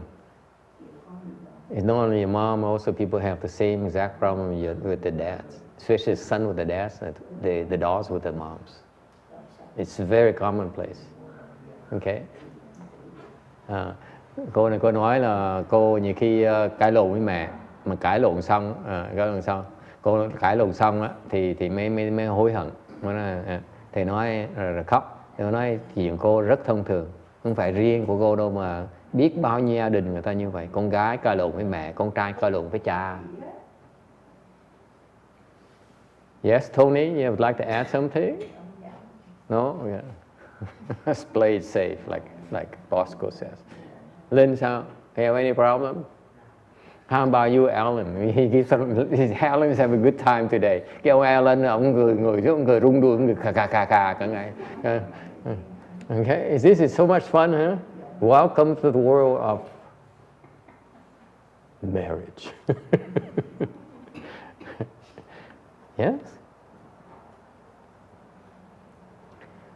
Patience is not to walk away and think of something else. Nhẫn không phải là quý vị tránh nó mà nghĩ chuyện khác. Nhẫn là mình khổ sở nhưng vẫn chịu đựng như thường. You endure it. Đừng coi bỏ đi. Don't walk away. Don't wait for the person to calm down. Đừng đợi người ta nguội xuống. Okay. You endure it.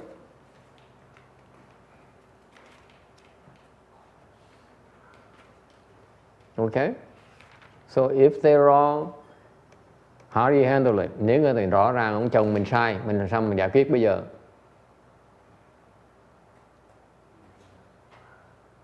I don't know. Sometimes you beat them up, sometimes you smile, sometimes you walk away. Don't give them a pattern. Các vị đừng có dạy. If you give them a pattern, they'll know. Men are not that stupid, you know. We know, we recognize. You understand? Sometimes you walk away. Sometimes you sit there and you stand there and you butt head. Sometimes, you know, you wait for them to calm down. There's no pattern whatsoever. But the point here is that you are willing to face that hot-headed person head on. Learn how to deal with that person because you're dealing with a true person right there. What the person can be. Okay? Và vấn đề là quý vị mà mình nhường người ta cũng được, ok? Không nhường cũng được. Nhiều khi đấu cũng được nữa. Đâu có sao đâu. Mình thử hết. Quý vị sợ cái gì? Cùng nó là bể vài cái lò điện nấu cơm thôi thì ổng mua cái khác nó sợ gì? You said mix it up. So when you beat them up, when you butt heads, how does that show any patience? I'm patiently learning how to deal with you. You call patience? Because I haven't figured it out yet. I'm patiently figuring out how to deal with you.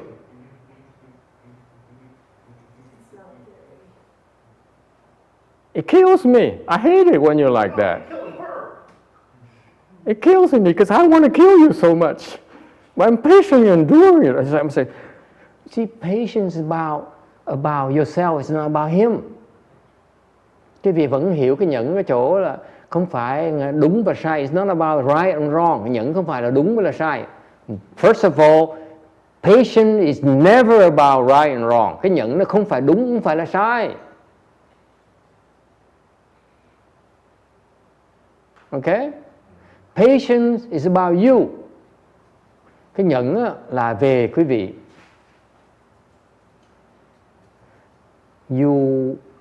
You hate it and you endure it. Quý vị rất là khó chịu, nổi khùng nữa mà vẫn nhẫn như thường.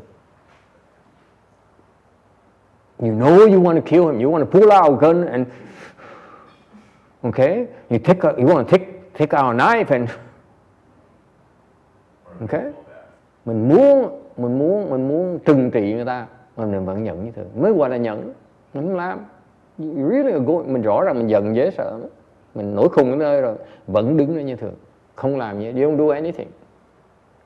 You don't think about something else. Đừng có nghĩ chuyện khác.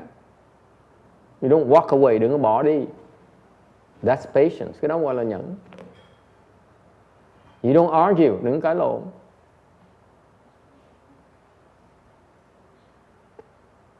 It's about you again. The reason you don't understand it, cái nên thầy giảng cái gì nghe thầy biết quý vị không hiểu được, tại vì cái tóc quý vị, cái óc quý vị là chuyên môn là đòi tìm cái đúng với cái sai. The reason I know you don't get patience paramita, thì quý vị thấy cái pháp nhận nó khó như vậy. That's why it's so difficult for you to understand. It's not that simple. It's not about you are so conditioned in your whole education training. Trong cuộc đời quý vị đi học trường đại học, you always look at right and wrong. Quý vị đòi nhìn đúng với sai không? Yes? That's how we are education. Our education system is based on right and wrong. Yes? Logical, illogical. Cái hệ thống giáo dục chúng ta đó, ok? Cuộc sống của cái thế gian này là quý vị nghĩ đúng với là sai không à? Đúng không? có đúng có sai. Okay? So that's why you learn to look at one and look at you demand being right. Thế quý vị đòi mình đúng. Yes? That's why patience is about, for most cases, is when they're wrong and yet you still endure it. Thành ra cái vị phải tập đầu tiên hết đó, pháp nhẫn đầu tiên đó là biết người ta sai mà mình vẫn nhẫn chịu như thường, mình không nói vậy. Mới gọi là nhẫn. That's called patience. It's not about right and wrong. So is it because we attach to right and wrong? You are sick. There's no right and wrong. Cái tâm cái vị nó sai lầm rồi, không có đúng có sai.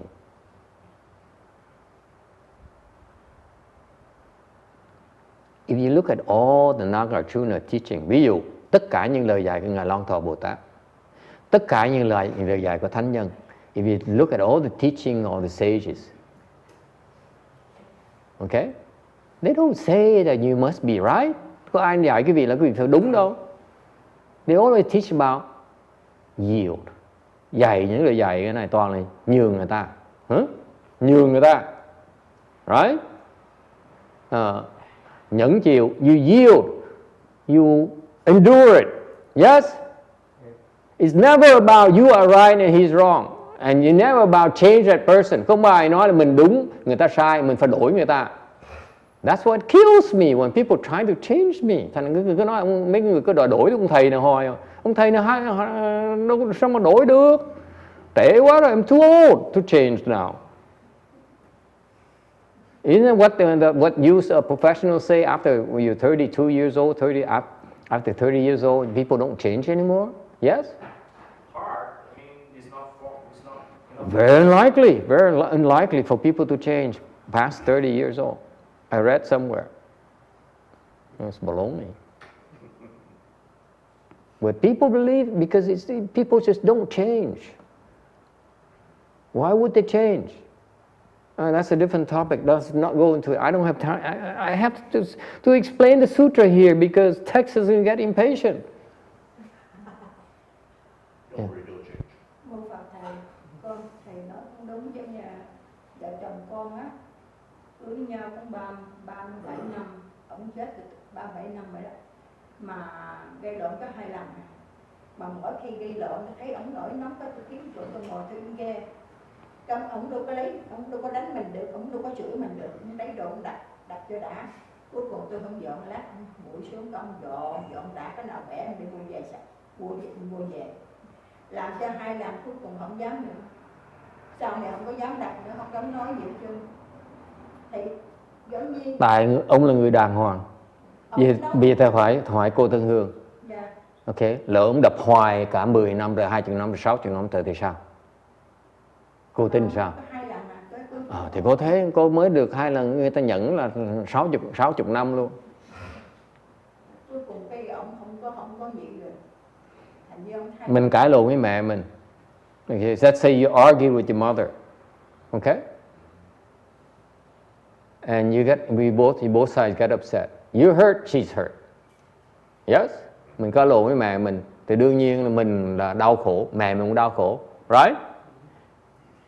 When you argue with your parents, are you upset? Anyone not upset when you argue with the parents? Có người nào mà cãi lộn cha mẹ mà không có buồn không? And what do you think? If you are upset, then your parents are also upset. But nếu quý vị buồn, chắc chắn cha mẹ quý vị cũng buồn. Yes? Speak in Chinese. Translate. 所以，师父说，不是关于对或错，是关于你要能够忍当下的这个，你就是不说不反不讲回去，然后也不生气，然后你在当下就能够忍这样子。It depends on the person. Tùy cái người đối tượng của mình. Okay? Sometimes it's reasonable. Nhiều khi ông chồng mình đó, người đàng hoàng, Okay, they listen to reason. Sometimes they're reasonable. Okay, you can deal with them in a reasonable way. Okay, mình có thể đối phó một cách có lý với ổng được. Sometimes they're unreasonable. Nhiều khi ổng vô lý. You have to learn to deal with unreasonable people. Người ta vô lý, mình phải biết cách đối phó người vô lý, đúng không? There's no formula, không có cách nào mà nó hợp với tất cả mọi người. Just like why do we have soup? Why do you have steaks? Why do you have lobsters? Because people prefer different things at different times.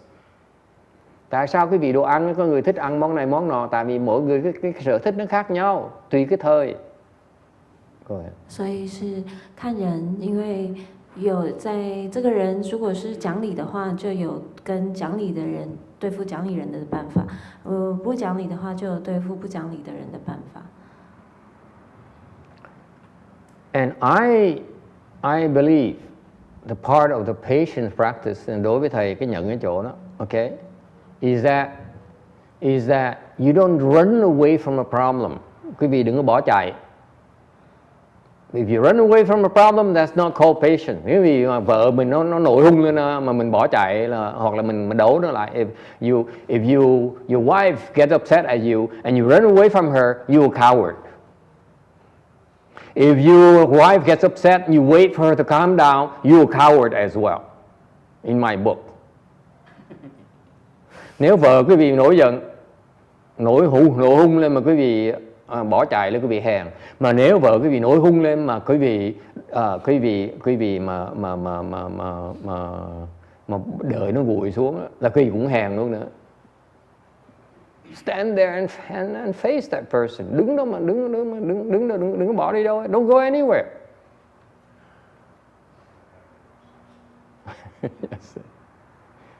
所以师父说，就是说，我是觉得重点是你要能够面对那个，在当下你要面对那个状况，而不是离开。Theo. Giống con với mẹ con nó cũng cãi lộn hoài thôi. Cãi lộn mà đấu tới thắng thì thôi chứ không có bại. Xong anh em họ không cãi. Nó nói cái gì ok cãi rồi nó khúc. Cha mẹ mình cãi đó thì cái gì cha mẹ mình thương con mà chắc không có ấy. Mà mình cãi với anh em đó, không bao giờ dính liền với nhau. Con cãi là con đòi đúng. Đừng có đòi đúng. You see, people argue because they want to prove they're right. And when you want to prove you're right, you're so wrong already. Stop it. Cái vì mà cái tâm cái việc mà đòi chứng minh là mình đúng, người ta sai là cái vì lầm đi lạc đường rồi. There's no solution. There's no right way. This is the things you don't do. Cái pháp này là cái vị tránh làm những chuyện sai lầm, chứ không phải làm chuyện đúng. Không nên đấu, không nên bỏ chạy. Okay? It's about don't. It's not the do's. Đừng có đòi đúng. Don't ask to be right. Don't plan to change them. Quý vị đừng có đòi đổi người ta là mình đúng. You see the problem again? You try to change a person, you're right and they're wrong again. You see, you're so sick. All of you, including the professionals. I'm going to wait until you calm down because I know then I can talk some sense into you. Oh, that upsets me. Go ahead and translate. 所以师父说，重点不是关于对与错，所以你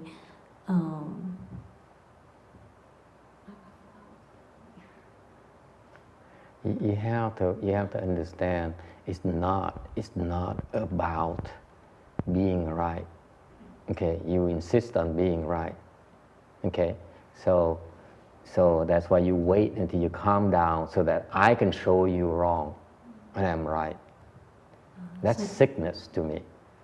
所以说，像我们都会觉得说，我们都是非常着重于是谁对谁错，所以包括甚至我们想说，等你冷静一点，我再跟你讲，我就等你冷静下来，你才可以听我说，才可以了解我，或者是说等你等到先让着你，等到之後我再來改變你，這些都是還是在你在堅決於你自己是對的，對方是錯的。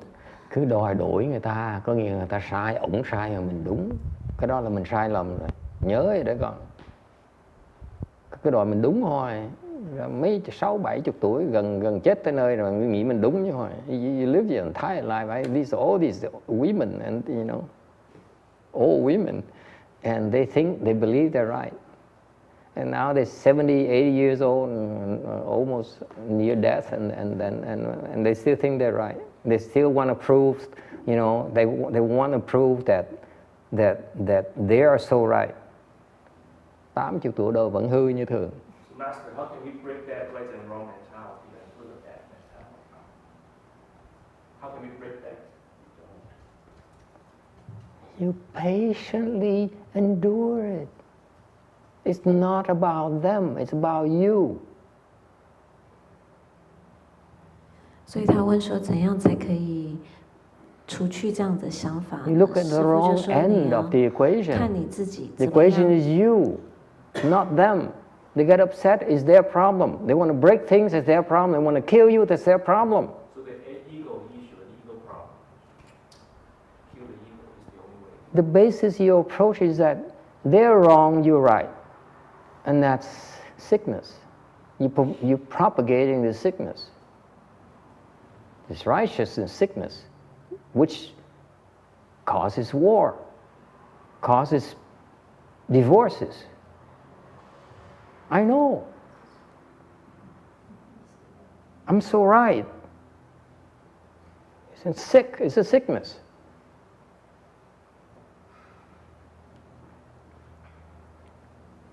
Cái vị cả cuộc đời sống là 60-70 tuổi gần chết tới nơi vẫn nghĩ là mình đúng như thường. Trời đất ơi, rồi dạy cái bên con biết không?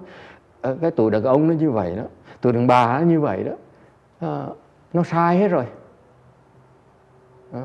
Mẹ thì dạy con gái là con biết không? Thứ đàn ông hả? Thì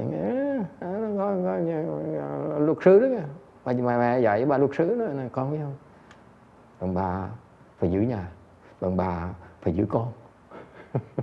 Lúc lấy gì đó, phải giữ nhà, giữ đứa con. Trời đất ơi, toàn dạy toàn những cái chuyện đấu, toàn chuyện sai, toàn nghĩ là mình đúng không? What is virtuous about your being right and someone being wrong? There's no virtues in there. There's no virtues in being right. Cái vì đúng không có đạo đức gì ở trong đó hết á. Người ta sai, mình vẫn nhẫn chịu như vậy, với gọi là đạo đức. It's no virtue, it's not virtuous behavior unless they're wrong, you endure it.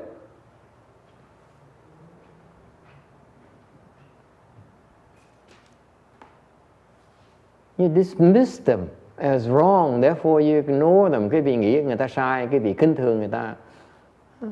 It's insulting when you like that.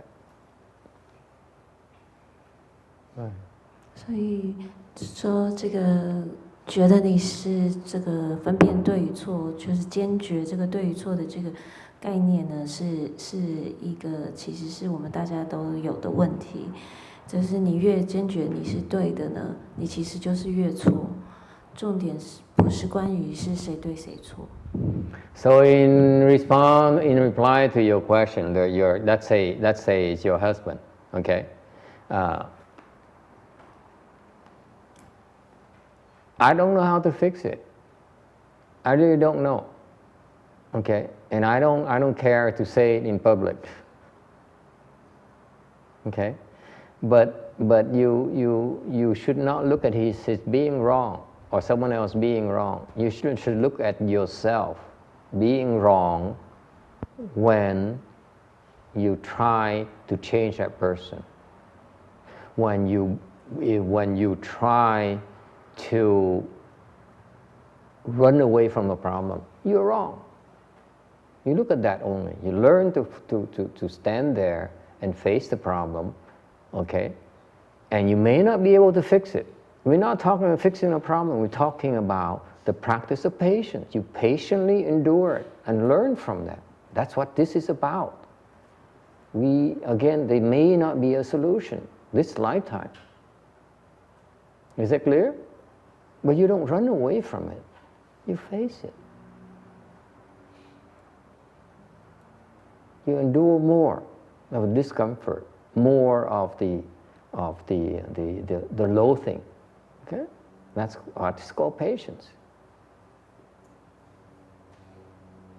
所以师父跟他说，关于他与他先生的问题呢，就是可能这一世也并不一定会有解决的方法，但是呢，重点是不要看对方是错的，而是要看自己，然后而且看自己，自己就是知道自己是错的。如果你是想要去改变对方，或者是你想要，指出来对方的缺点，或者是当你想要就是没有就是他生气就离开他，或者就不理他，这样其实是你的错。Okay, and when do you stop? When does it end? Chừng nào nó mới ngừng lại? That's an actual question, yes? How long do you have to do this? 所以大部分人都会问说，那要忍多久呢 Bosco's answer is that keep coming back every week. Okay, I see you next week. Oh, well. Okay? The question you should ask is, you asked me to endure it. How much longer do I need to endure it? Vấn đề người ta hỏi như vậy thì quý vị có quyền hỏi thầy ngay lập tức là nếu thầy nghĩ tôi phải nhận thì phải nhận bao lâu? Yes? When does it end? Chừng nào nó ngừng lại bây giờ? When does this insanity stop? Cái chuyện điên rồ này chừng nào nó mới ngừng lại đây? Huh? Agree? Why do I give myself trouble? Tại sao thầy cứ tự tạo vấn đề cho mình không vậy? Why do I have to ask myself questions I cannot answer? Sao thầy hỏi những câu hỏi mà thầy trả lời không được? Yes, go ahead, translate. 所以问题是还要忍多久呢？ Nhẫn bao lâu? Mô Phật thầy, giống như vậy, theo ý thầy nói, con người đó có sai. Mình cũng nhẫn như thôi, mình không nói gì hết. Mình có không nói gì hết, mình cứ Nhẫn thôi. Mình cái người đó họ sai, họ đâu có biết họ sai đâu. He says, what if he's so wrong and you keep on enduring and how much longer? I said, but he says, but he doesn't know he's wrong. See this woman, how sick this woman is. Cái bà già này rõ ràng bà bệnh hoạn dễ sợ. I keep on telling you, you keep on looking at the person who's wrong. Cái nhìn người ta sai hoài, nhìn mình đúng hoài. Bệnh dễ sợ. I'm not talking to you. See? Tội. Đối phương là người đó sai, mình có biết người đó sai, mình cứ nhẫn hoài. Mình không giải thích có họ sai luôn nào, làm sao họ sai. Không giải thích. I don't explain. I see, now how can I change him? Oh my God, I'm really upset. Thấy con giận hơn nữa. Cái bà này, bà nhẫn để bà đổi mình. Well, cái người gớm dễ sợ. 所以清香会说，那如果你一直忍下去，但是他明明是错的，而且他也不知道他还是不知道他是错的，那最后我要怎么样才可以改变他呢 You laugh at her, but you just all like her. Quý vị cười chọc quê cái cô này thì quý vị ai cũng như cô này hết. Yes or no? Yes. Huh? Except for Yi Ming, of course. Yi Ming is still there. 可是我觉得说，我们读经的时候，圣公上人整天说，人家看到人家的错就是我们的错，为什么我们整天拿放在我们的心里，要变成我们的负担，又变成我们自己的错了嘛？整天烦恼这一点。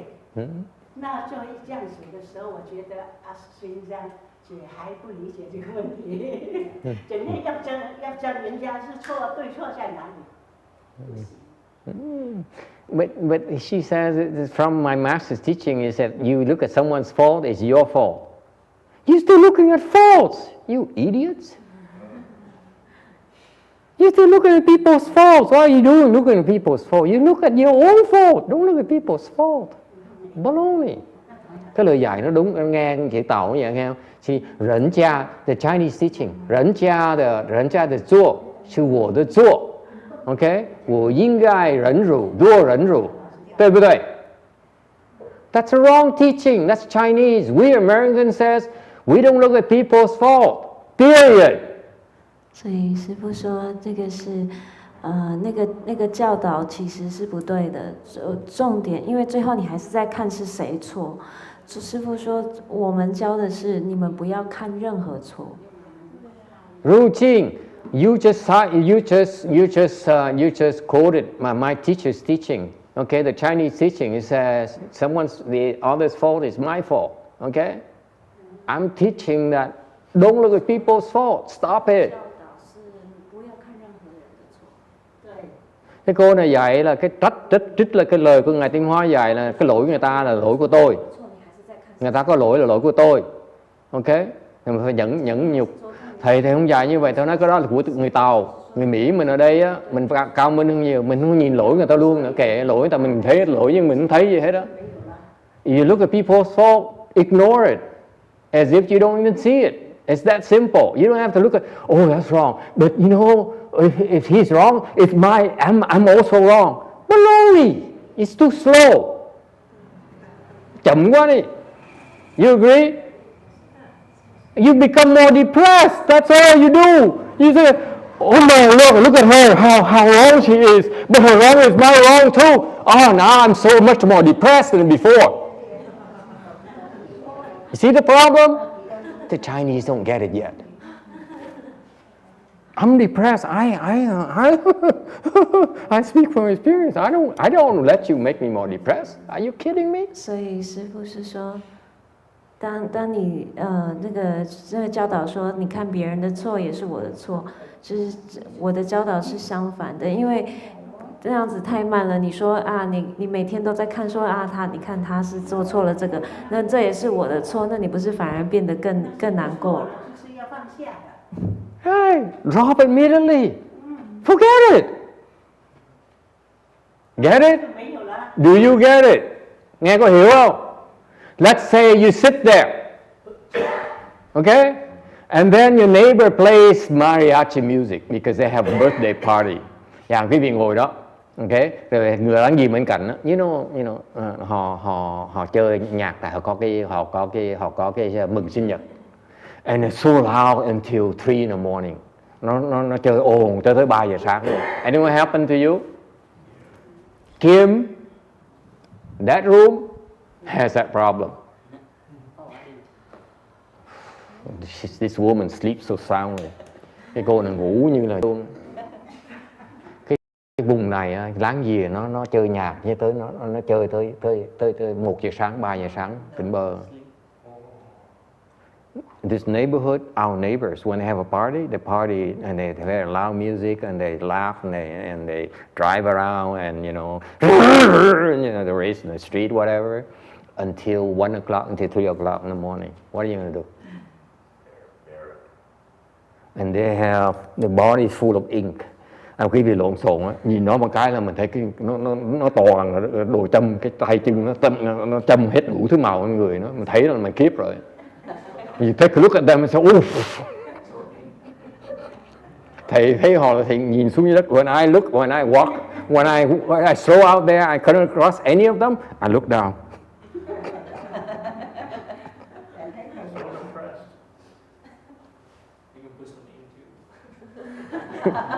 Problem is I don't have the same kind of real estate. Got it? Okay. Cut it out. So your neighbor is making the music so loud that your heart is pounding. Ever happened to you? Yeah. Yes. Nó bật nhạc ồn độ mới như boom boom. You ever drive through on the street? You stop by a red light. The car pulls next to you, and the guy, big muscle with a lot of ink, and he's you know. That those in my time I run into all those types of car drivers all the time. Their stereo, I don't know how they are not deaf already. Cái thời thầy là họ đi lái xe ngang đó, cái nhạc nó đánh to, nó điếc tai rồi, mình biết sao nó không điếc được. Rồi. 所以师父说，像在这里晚上都有很多这个，你的邻居啊，就是你有没有发生过你的邻居晚上开 party 之类的，然后到很晚，然后音乐开得很大声，然后都没有办法睡觉，甚至开车也用很大的音效。And tomorrow you have a very important meeting. You have to go to work. Mà ngày mai á, mình phải thức dậy sớm để mình có công việc làm rất là quan trọng. Yes, ever happened to you? What do you do? 然后你第二天刚好有很多很重要的这个会要开，那你要怎么样呢？Mình bỏ bùa nữa. Yes, Susan, right? Yeah, you know, you voodoo them. Your salt weapon is more postal, not a problem. You mix it up. Mình bỏ bùa cho nó chết luôn. 老师，我的重点就是说，要放下，不要理他的意思。But it's pounding in your heart. It's pounding in your head. What are you talking about? 那不理他呢？不理他。 How are you going to lead? This woman is deaf already. Bà điếc cái nơi rồi. I told her, it's you cannot ignore the music. Your body, the heart is pounding. How are you going to ignore that? Huh? 我转移我的目标，我不理，我不听，他去玩了。 What do you do? Làm cái gì? Do you stand up and go for a drive, or you know, or you know, and go and the neighbor and say, "Cut it out!" or bring a shotgun over. Yeah. Join the party. Yeah. Or call ISIS recruitment office. ISIS. They're serious. They don't wait. Hả? Hả? Quý vị làm cái gì? Quý vị đi qua mà nói là quý vị bớt ồn giùm tôi đi. Tại ngày mai tôi phải cần ngủ. Hoặc là cầm cái súng qua bắn nó phát cho nó đã. Hả? Thả cái lựu đạn ở đâu á? Hả? What do you do? You endure it. You endure it. You don't go anywhere. You sit there and you say, mình làm cái gì? Mình ngồi đó mình nhận. You don't go anywhere. Ngồi yên đó. Okay? Your wife yells at you. Vợ nó mắng mình đó. I'm gonna divorce you. You are no good man. I married the wrong guy. Okay? Okay? You should be ashamed of yourself. I married you. How dare you talk to me like that? Sorry, but we'll be divorced soon. Huh? You don't do anything. Không làm cái gì hết đó. Ngồi đó mà nhận. You endure it. You don't do nothing. Không làm cái gì hết. Is it clear? That is patience. Và đó là nhận. Translate. 所以说不管对方怎么样做，你不能说如果有这样，你也没有办法过去敲他的门，就叫他们不要停止这个 party， 或者是重点就是你就是要忍辱就对。 We have to stop. When do we stop? When? How long you have to endure it? Mình cần 所以 nhẫn bao 要 lâu? 忍多久呢？ Shall we explain next week, or shall we resolve 下 it 礼拜 today? 再讲吗？还是这个礼拜要解释这个忍多 Someone 久的 says 问题？ next week because I've had enough of this. I think next lecture, master. Remember? Master, no lecture Patience. next week. No master. There's no lecture next Oh week. yeah, that's right. No patient. No next week. Then even more patient. 2 weeks. Yes. 2 weeks. 2 weeks. Yes. 11点以后可以报警，所以1点到11点以后就可以。For the The party, answer- until after 11 o'clock, then you can call. Call the police. Yeah, I know. The answer is that you endure it until they hurt themselves, then you have to stop.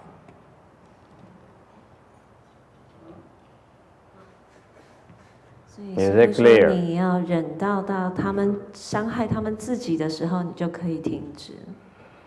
Quý vị cái trả lời, câu trả lời là quý vị phải nhẫn chịu cho tới khi họ bắt đầu họ tự hại họ, mình phải ngừng lại. Isn't that more evil?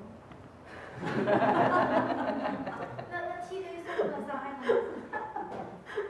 那警察的踢腿算不算伤害他们自己 Translate, see? 是Translate. 师父说要忍到他们伤害他自己。You stop it when they begin to hurt themselves. You stop. 当他开始伤害他自己的时候，就停。Cut it out. Then you walk away. Do whatever it takes to stop them from hurting themselves. Khi mà họ bắt đầu tự hại họ rồi, mình phải ngừng lại, mình phải kiếm tất cả mọi cách để mà giúp họ không tự hại được. Is it clear? That's the only time you stop. Otherwise, suck it up. No.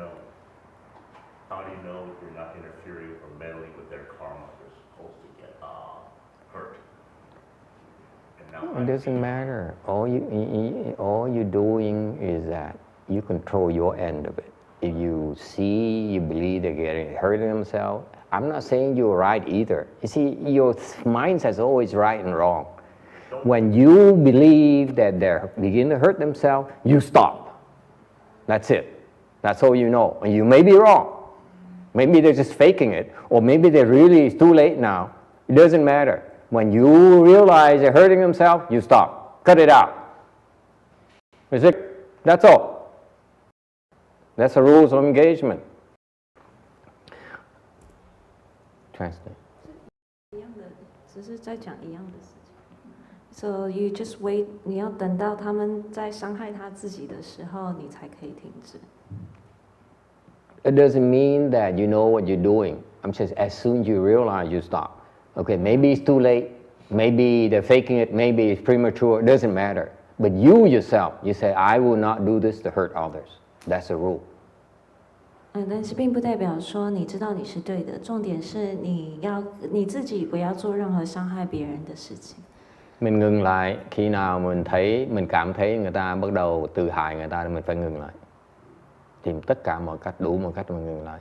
Không được tiếp tục. Chừng đó thôi. Không phải chừng đúng mà chừng sai, mà khi người ta bắt đầu tự hại rồi mình phải ngừng lại. And sometimes you have to walk away, ngừng lại. How does it mean stopping? Sometimes you walk away, nhiều khi mình bỏ đi. 所以停止，比如说你必须要离开。Okay. Sometimes you hit them, nhiều khi tát nó một cái. 你必须要，或者是打他们。See, some people have this smile on their face already. Mấy người đàn ông khói dễ sợ lắm. Tát tay nó một cái. Okay. Okay. Sometimes they call the police. Nhiều khi gọi cảnh sát. 有时候你就是必须要报警。Whatever it takes to stop them. Bất cứ cái gì mà cần thiết để làm để cản họ lại. So far so good. We're talking safety now, my friend. Okay.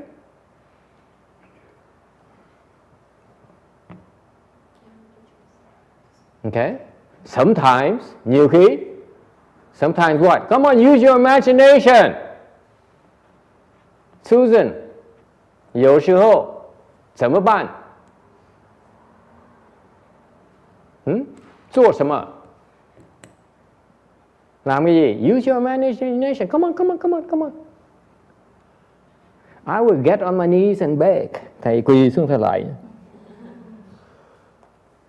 Whatever it takes to stop them. You hear me? Is that clear?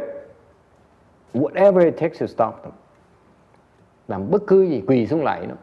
Xin lỗi, whatever. It doesn't matter.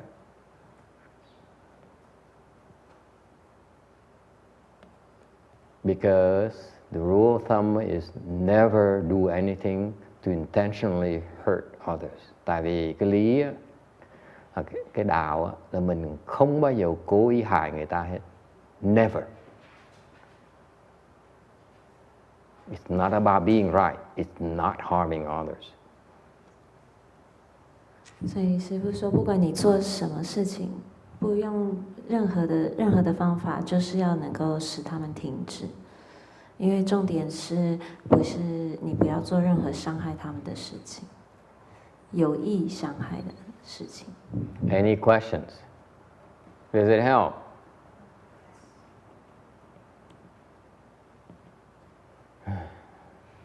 You think you understand patience in 2 hours? Tôi nghĩ quý vị có thể hiểu được cái pháp nhẫn nội trong 2 tiếng đồng hồ hả? Still a lot to learn. Còn nhiều cái phải học lắm. But the time is up, so mình ngừng lại đây.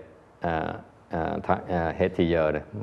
We stop here today because I apologize if we didn't get a chance to talk about vigor paramita today.